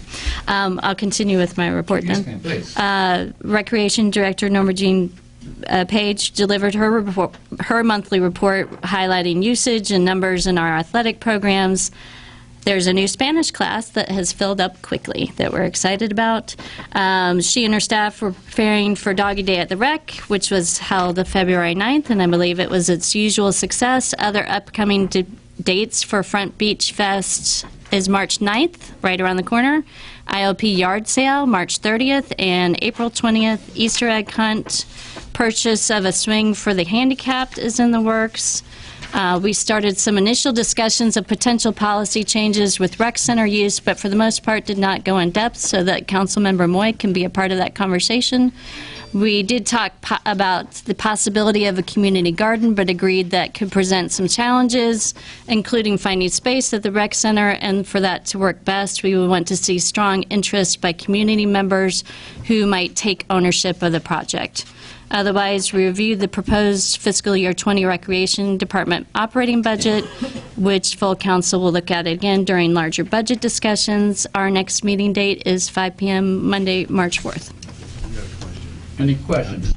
I have a question. The upcoming Front Beach Festival, Yes. coming up in March. So are we advertising that off the island? I guess we are. It's paid through accommodations and hospitality tax monies. We're just in the Charleston area?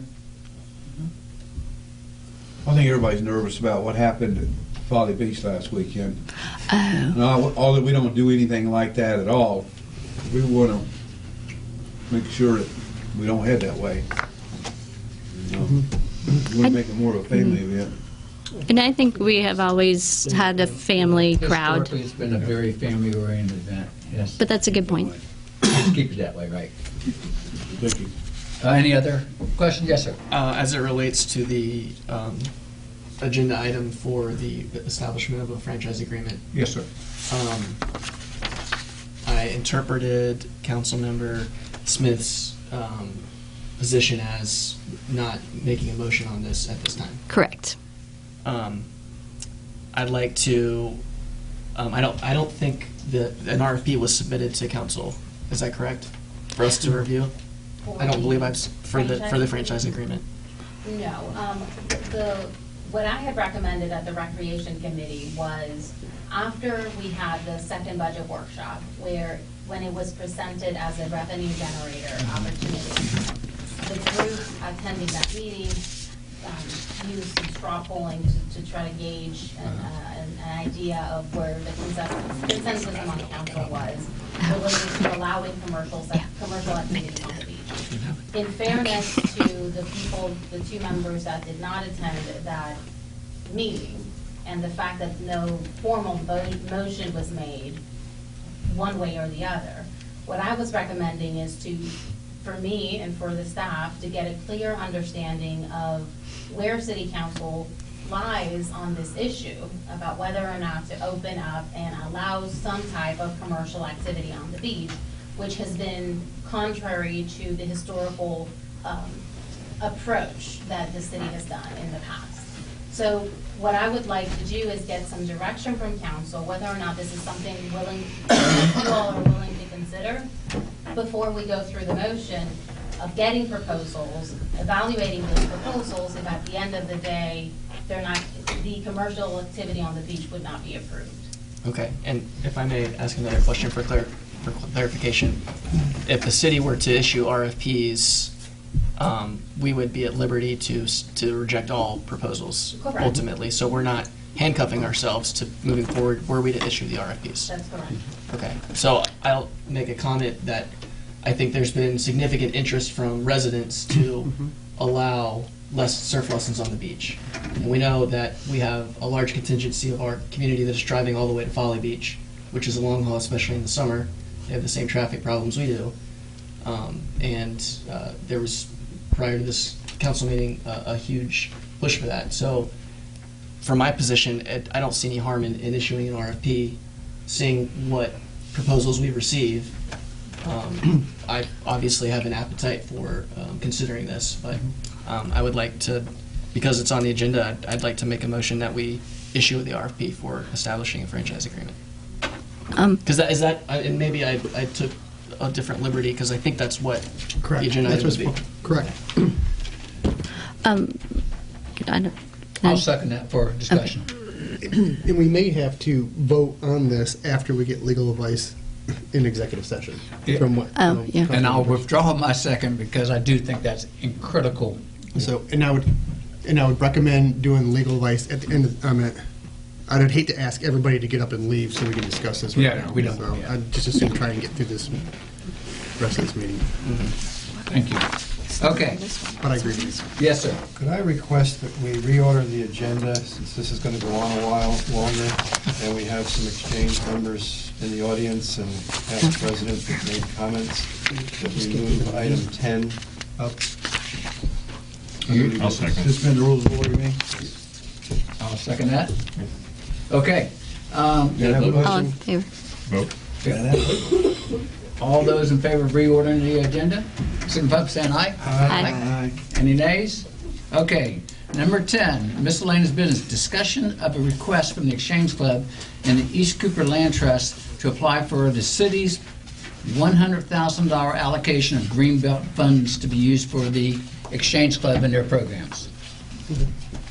Any discussion? Should we have a motion first? I thought No, I don't think it's just for just. This is second reading of I think We've never had a reading on this. So I guess I'm curious why it's on the agenda. I'll make a motion that the city approve the $100,000 so we can discuss it, of Greenbelt funds for the Exchange Club. I don't know, and I can't speak for the Exchange Club. In full disclosure, I'm a member. I'm not in a leadership position. I've previously served on the board.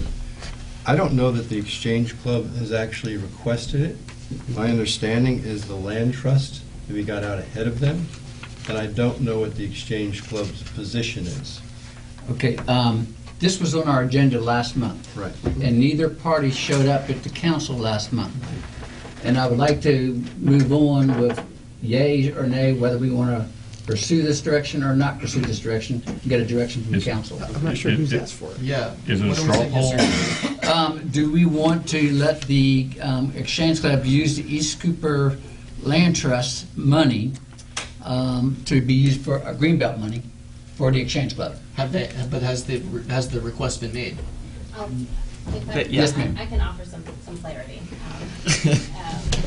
Back in December, the East Cooper Land Trust made a request to the mayor for the city to vote and allow them to apply for the city's current allocation of Greenbelt funds.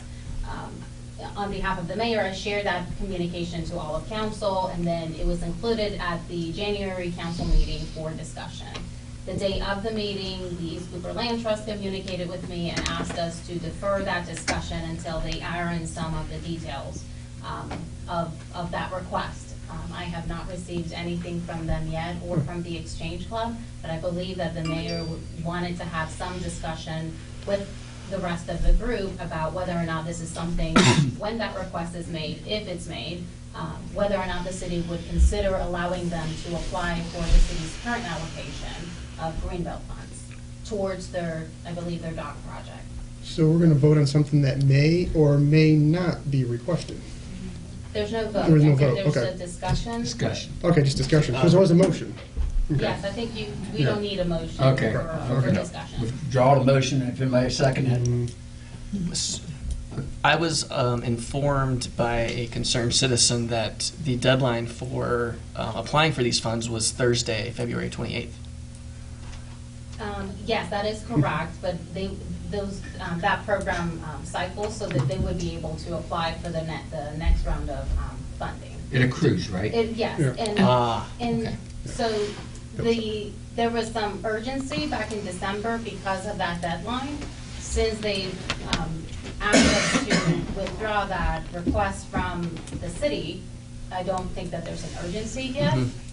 And they would be applying, if they decide to move forward with that request, they would be applying next year. Okay. If it accrues. Yes, ma'am, please. I have a question. If you can just quickly give a little overview of how the Greenbelt funds work and how much money is available. So it's $103,000 that's available, and that's based on the first sales tax penny. The reason why we have all those funds available on the front end, it was done as a loan back when the next second sales tax penny, all those funds are going to be accrued every year based on revenues. So this is going to be the last time that the city is going to have access to that amount of money, that large amount of money. From now on, after the $103,000 are spent, we should expect roughly $32,000 a year for Greenbelt program funding. The city can use that for a number of things, like acquisition of green space, parks. You all know that the Carmen R. Bunch Park across from the Harris Theater was purchased through Greenbelt funding. So there's a number of projects that could be funded. Certainly that project from the Exchange Club would be eligible, an eligible project.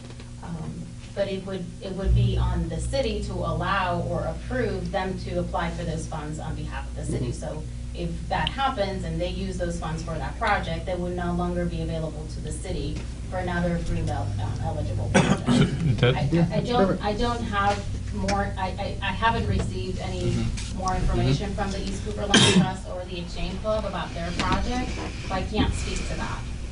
Isn't the intent of Greenbelt for full access to the public? Is it kind of by definition Greenbelt? And, I saw the request when it came in as well.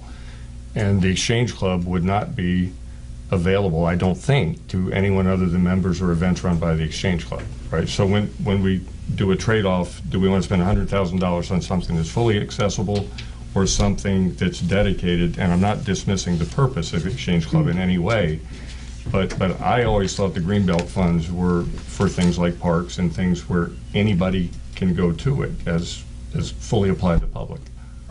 I did ask us this question, and I have to go back and refresh my memory because I had all this, I did all this research back in January when we were considering it. You're young, But you're supposed to remember. I do, I'll prove it to you. Just testing you. I failed. But the Greenbelt program has funded some limited access projects in the past. There are some other requirements that they would have to meet that I do not remember which they are, but there's a list of things that they would have to comply with. That would not necessarily be a reason why the project would not be eligible. They have funded similar projects in the past in other municipalities. So if I might provide a little background. For those members of this council that weren't on the previous council, the Exchange Club did come to the city in 2 iterations and talked about a partnership or a donation, and that was never pursued. When I heard about this, which I first heard about it, was through the East Cooper Land Trust. I said, well, I'm in a unique position. Right on my council, I'm a member of the Exchange Club. I said, but I don't care as long as one of those entities applies for the funds and receive it, it comes to the island, and our citizens get the benefit of that by some definition. I'm concerned now, Desiree, if I understood you correctly, that if the island, whoever that is, doesn't apply for a project for something now, we potentially miss out on $70,000? No. It accrues. So, Well, but then she talked about 36 or something. so that is just from the second sales tax money, that's additional funding for Greenbelt. The funds available from the first one, what we have left is $103,000. They'll carry over. It'll be And they'll there. carry over and they'll, yes, Okay. they'll Okay. accumulate. All right. So let me make this observation. Irrespective of the Greenbelt funds, and there's probably not time for either the city to apply, or it was described to me, the city needed to endorse a not-for-profit or an eligible organization for them to go forward. There's the greater issue here and opportunity where the island's residents are so limited to getting access to the back creeks and marshes. When you think about it, there's only really one place, and I don't know if there's any place, where you can almost go without having to pay a fee for parking at the marina, for instance, or putting in a kayak or a paddleboard, or using a service. We have great access to the beach, but we have such limited access. Now, in hindsight, you know, if the leaders had bought a couple of properties 30 years ago, and we had a park-like facility to the back creeks and marshes, that would be of value to our citizens. So I would rather see us direct someone, like the administrator, to engage the Exchange Club, to Randy's point, and say, if we partnered with you in a public-private partnership, would you allow for access, and how do we define that, for our citizens to utilize that facility? And for those of you that may not be aware, they have permits to approve a dock, a floating access for paddle sports, and they're going to do some improvements in their patio and area. So I liken it to Alhambra Hall over in the Old Village, where we have a unique facility, and we on council, perhaps in a discussion and a negotiation with the Exchange Club, of which I can make no promises, to see how that might work out. And I would encourage my colleagues to direct somebody to go have that dialogue. If nothing comes of it, nothing comes of it. If we determine that for some arrangement, we can have access to our citizens, and keep in mind, there's free parking there, and how unique is parking 2 blocks to the beach and on the water. There are amazing sunsets. And so I see nothing but great opportunities for the organizations working together, and I hope all of you would. What do the residents in the area think about the project? Well, like any project, when it's something new, the immediate residents aren't thrilled with it because it's not something they've had to deal with. That's Now, right. but you want to benefit the greater majority, and the majority of the island residents, by a significant number, as we all know, do not live on the water.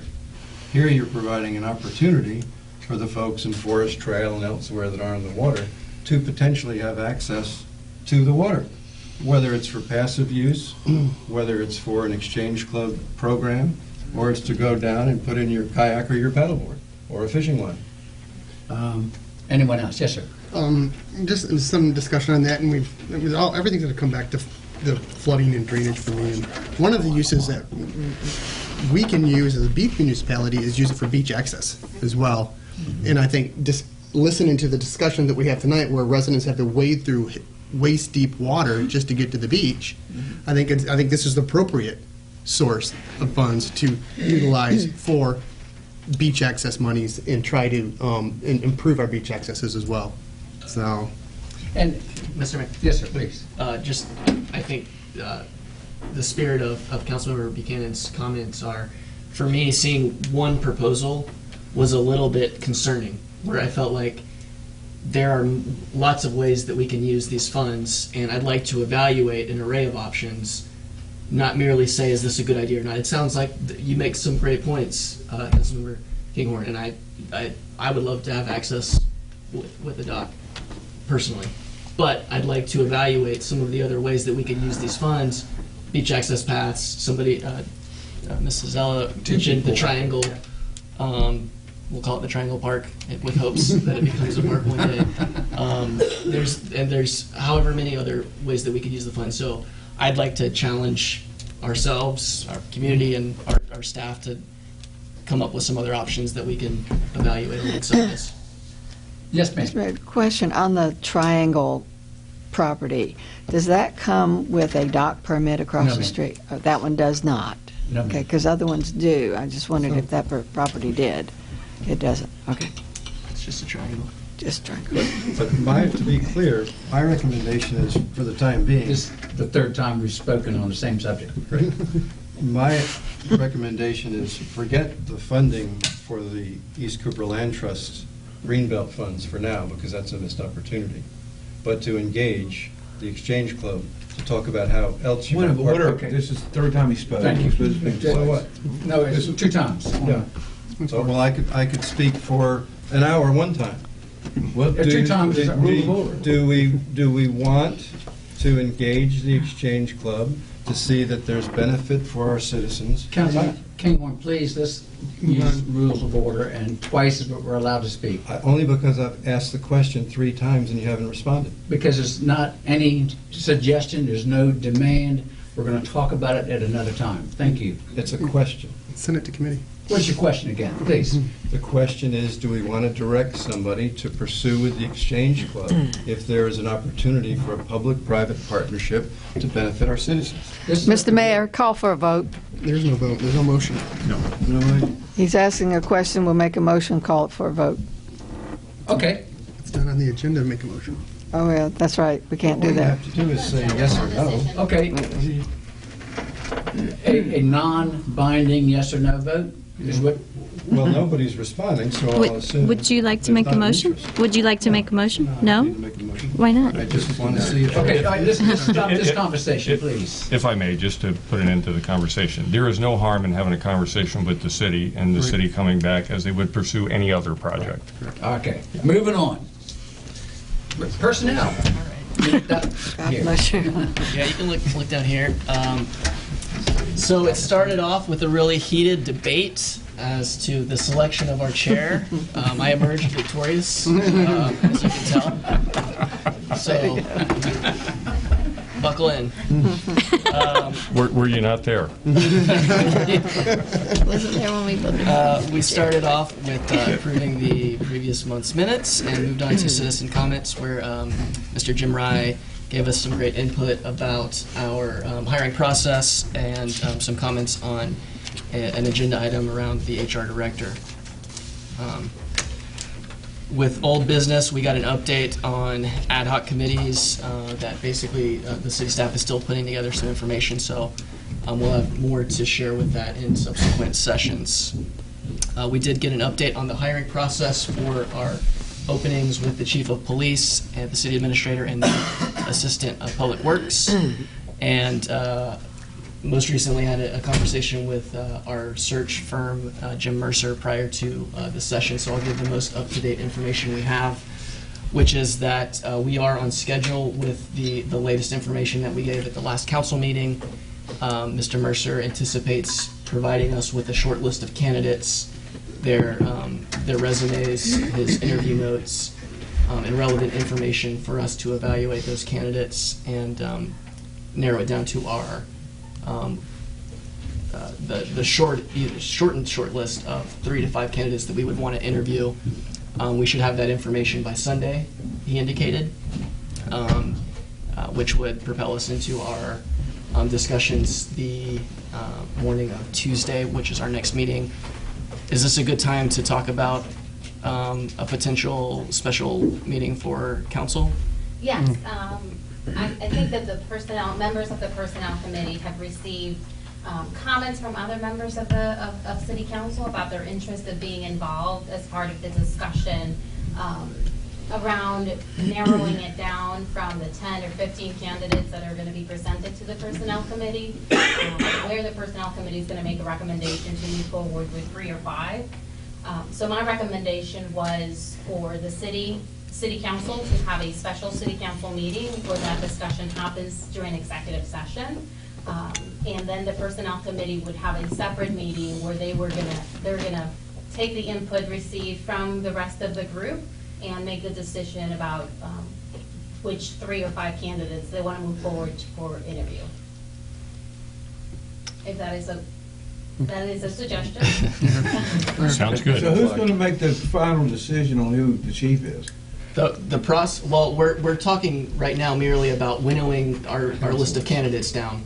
Council. So council will make the decision. The personnel committee will make the decision on those final candidates, the short list.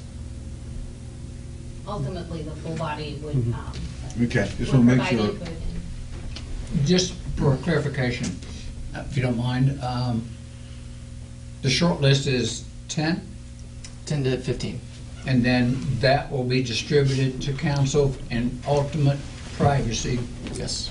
To look at, give comments to you, the chair, only, whatever we see. And then your personnel committee will narrow that list down to the final. Close. When you say give comments, the suggestion from the interim city administrator and I is that we have an executive session with this as a special city council meeting so that we can have a live discussion rather than static comments. Great, thank you. And just for point of clarity, since we can't make decisions in executive session, this is a discussion of input from other council members that should be taken into account by personnel committee in making that decision for 3 or Correct. 5. So the question before us is, you want a date for this? We are expecting that list of 10 to 15 candidates and the backup information and documentation that's being gathered by the Mercer Group. We expect that on Sunday. The Personnel Committee meets on Tuesday morning. I would like to allow some time for all of Between Monday night and us Tuesday. to digest all of that information. We were expecting that information to come to the city this week, which would give all of council and myself an opportunity to review it through the weekend. I'm concerned now of the latest news that we had 20 minutes before the city council meeting started, that information is going to be supplied to us on Sunday. Desiree, if I may, I have Real Property Committee scheduled for 9 a.m. on Wednesday, correct? Would it be appropriate to trade dates with the Personnel Committee so that they have that time slot and we... Yeah, we can coordinate that. We can. Well, I'm asking with other members of Real Property if they're in concurrence, then we've solved the date issue and the time overlap issue here. I guess my concern is, are we all going to have enough time between the time when we receive all those applications and when the city council meeting happens, where input is going to be given by everybody regarding the candidates? I'm not sure if a meeting on Monday evening would be appropriate, or would give you all enough time from receiving the documentation on Sunday. May I recommend that we do it before the next Ways and Means Committee meeting? So let me lay out the schedule because this will have an impact. The hope was that we would schedule interviews for the week of March 18th with these candidates. If we don't provide the short list, we'll be giving candidates inadequate time to make arrangements to come on site. That was sort of the hope was that we would make that selection on Tuesday the 5th. I agree with Interim Administrator Fregoso that receiving these on Sunday, let's hope for the best that we get them Sunday night. That gives us a day to really dig into these, which is a work day for most of us. So, I don't know if maybe we take this offline to figure out a date and schedule. Just get back to Yeah, us. get back to us. I think bottom line, we're probably going to see delays in the process and the timeline that we initially envisioned that Councilmember Boyd just laid out. And I know that there's a sense of urgency and we kind of want to move forward with this process, but with the news that we should be expecting that information on Sunday, hopefully, it's still not enough time to make that decision by Tuesday. So what I recommend is let's start putting some dates together, worst case scenario, best case scenario, and expect to receive all that documentation on Sunday. And we'll move forward with scheduling after that. I just want to make one final comment, and I don't mean any offense to the Personnel Committee, but the low confidence in Mercer with, once again, last minute right? We've known about this, it was promised, and we've missed again. And it's not a decision to be rushed. That's right. Mr. Moore, your committee. Yeah, we concur. Okay, I'll keep going. We've already talked about the 2.5% merit increase, so I'll glaze over that one.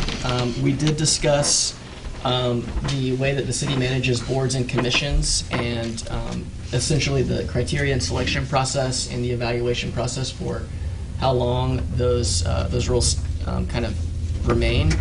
And the city staff is still kind of compiling some recommendations and seeking some legal counsel on what we can and should do there. So again, more to come on that.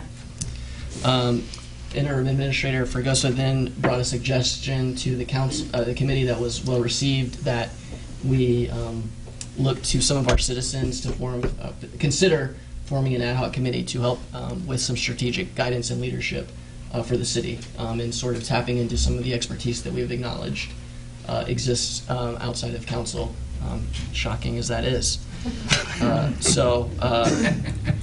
With support and encouragement from the committee, Interim Fregoso is going to pursue that and share more with the council in the future. We talked about increasing wages for the police, and we've already voted unanimously on that one, so it's a good one. And we talked about the budget for general government, mayor and council, and included increases for security, the health insurance, the merit increase, and all of the building maintenance things that we've discussed in previous Ways and Means. We had some discussion around establishing a Director of Human Resources position.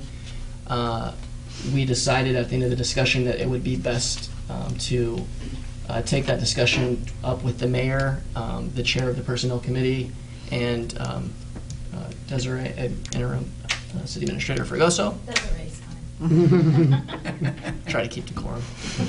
You guys know I'm very formal.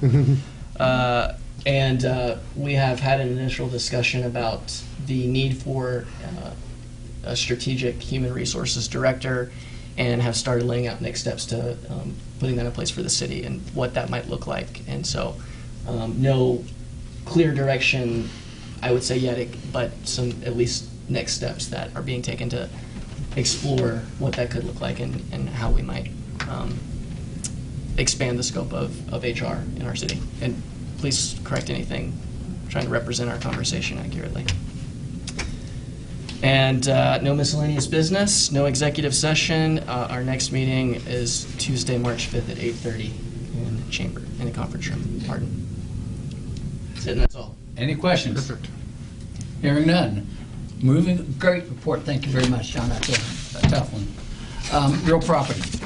Okay, the regular meeting of Real Property was held and called to order by Interim Administrator Desiree at 9 a.m. Wednesday, February 6th. First item was the election of chair and vice chair. Councilmember Ward nominated Councilmember Bell. It was unanimous as the chair.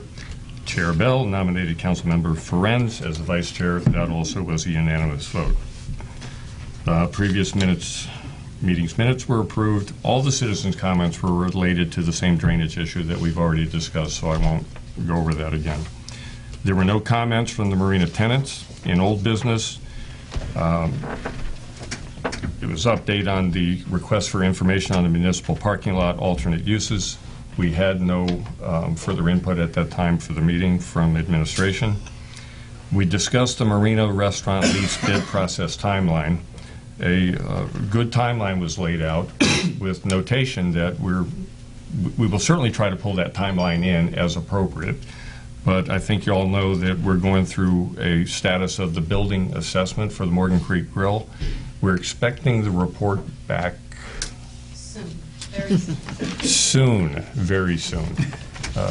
Within a week or so. Is that a fair? Or that soon? I would say very soon. Very soon. But you know, the item there is that building is in disrepair, and we know that, and it has not had money invested in it for quite some time. It is a city-owned property, and in order to go out to bid anyone looking at that property is going to want to know the condition of that building. So we also put out an RFP for engaging the services of a commercial real estate consultant to guide and advise the city throughout the bidding process. And that RFP has gone out. Yeah. Update on removal and replacement of the underground storage tanks at the IOP Marina. If anyone hasn't seen that, drive down there and you'll recognize what a large project that is. But well underway, and I think in terms of timeline, we're still on schedule with that. We talked about the change order. We've already done that. Update on the Marina Docks rehabilitation project. Council had decided to move forward with Concept 2, and ATM started the permit process for pre-application meetings with DHEC and the Corps of Engineers to get as preliminary nod for the project. Status of the list of certified arborists. We had asked that city administration work on whatever the process and procedure is to narrow a list of arborists so that we have arborists that we have confidence in when they go out and determine whether a tree is healthy or not or could be removed. Under new business, discussion of proposed revenue generating opportunities. We've already gone over the increase of residential rental license fees, the standardization of building permit fees. The other conversation was the consideration of incorporating the end of 41st Avenue to the terminus of the intracoastal. And in a nutshell, and I won't go through this in detail, it's a complicated process. And I think, you know, we left it as is for now, knowing that as we go through this bid process and the consideration of leases that are expiring in 2020, that all of that is basically fair game for consideration. But right now, to move forward with trying to do anything legally with that section of road would not be the right activity. Discussion of the FY20 budgets for Front Beach area beach monitoring and maintenance.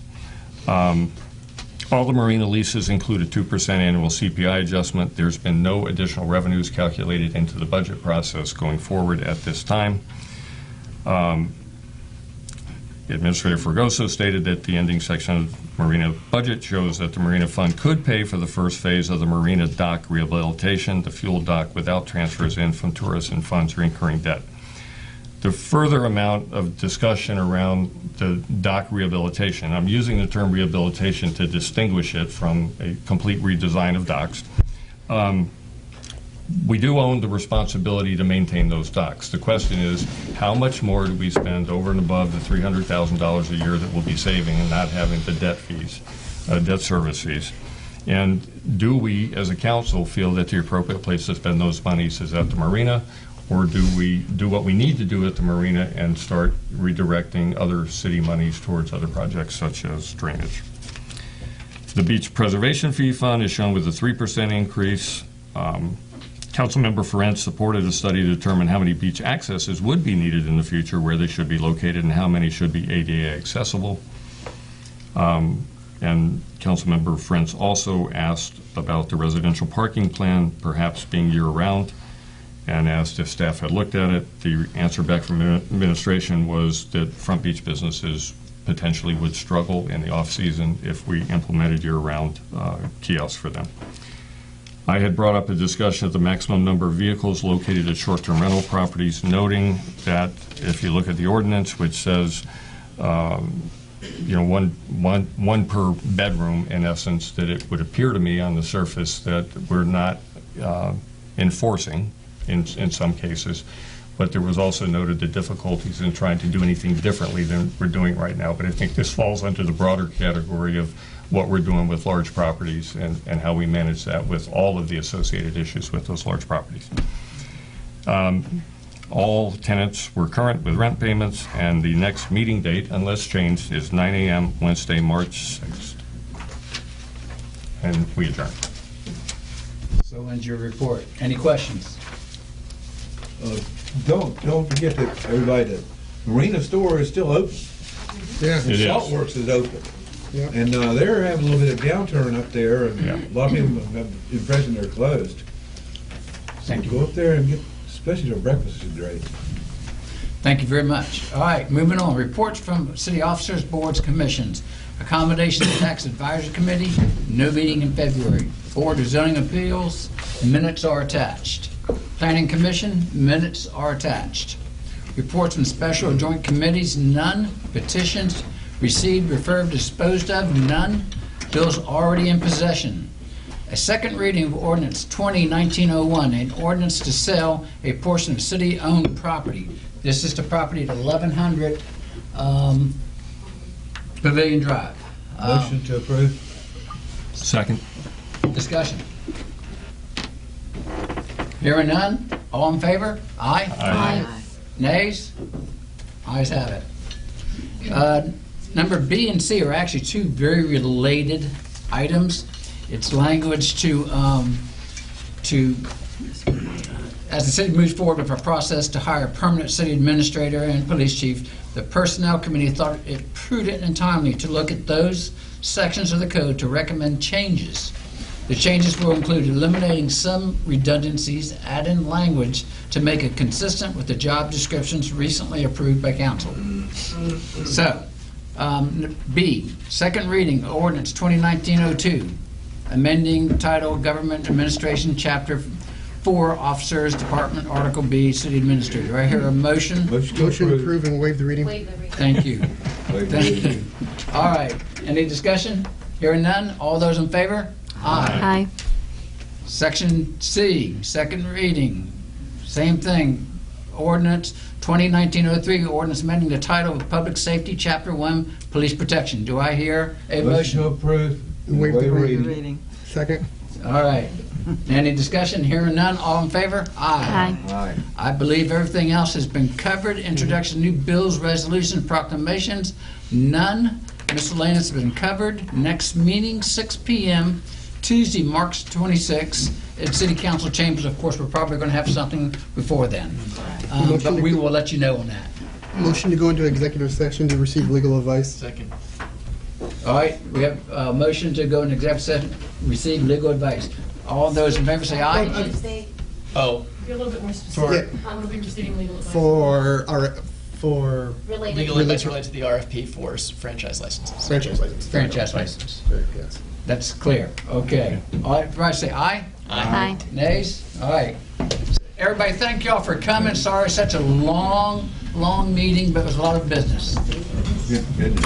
Out of executive session, returning to open session. Council has not taken any action on matters discussed in executive session. Do I hear a motion to adjourn? Well, I think we need a motion Do we need to on. motion to guide I thought it was going to go back. Oh, To come out of You all can executive make a session. motion now, after receiving I'd like to legal make a advice. motion that we put together an RFP for a limited, exclusive, single surf license in Wild Dunes. I'll second it. any discussion? Hearing none? I would just like to say, I'd like to see for the possibility of camps within the RFP. Not that it's required, but that that's possible from proposals. Surfing, and now we got. We got, the motion is for surfing lessons in the Wild Dunes, correct? Correct. Okay. But is there camps too? The motion is surfing lessons in the Wild Dunes. Not without an amendment. I'd like to make an amendment that we include camps within that. What kind of camps? Yeah, what's Surf that? camps. Just specifically surf camp be included as a potential part of an RFP, as part of a proposal, but not as a requirement, An option. You don't an have to option. support it. I'll second that. It could be included as part of an alternate. Okay, we have a motion and a second. Any discussion on the amendment? All those in favor of the amendment, signify by saying aye. Randy did. Aye. Aye. Raise your hands. Did you say aye? All right, 4. All those against? Nays? Fails. Fails. Okay, back to the original motion, the surf. Wild Dudes can bring that So the back. nays again, one more time, so that, you got them? Get something passed. Wait, what? The original motion was surf lessons inside the Wild Dunes. All those in favor signify by saying aye. Aye. Nays? 2 nays. Okay. Now, do I hear a motion? Motion to adjourn. Second. All in favor? Aye. Wow.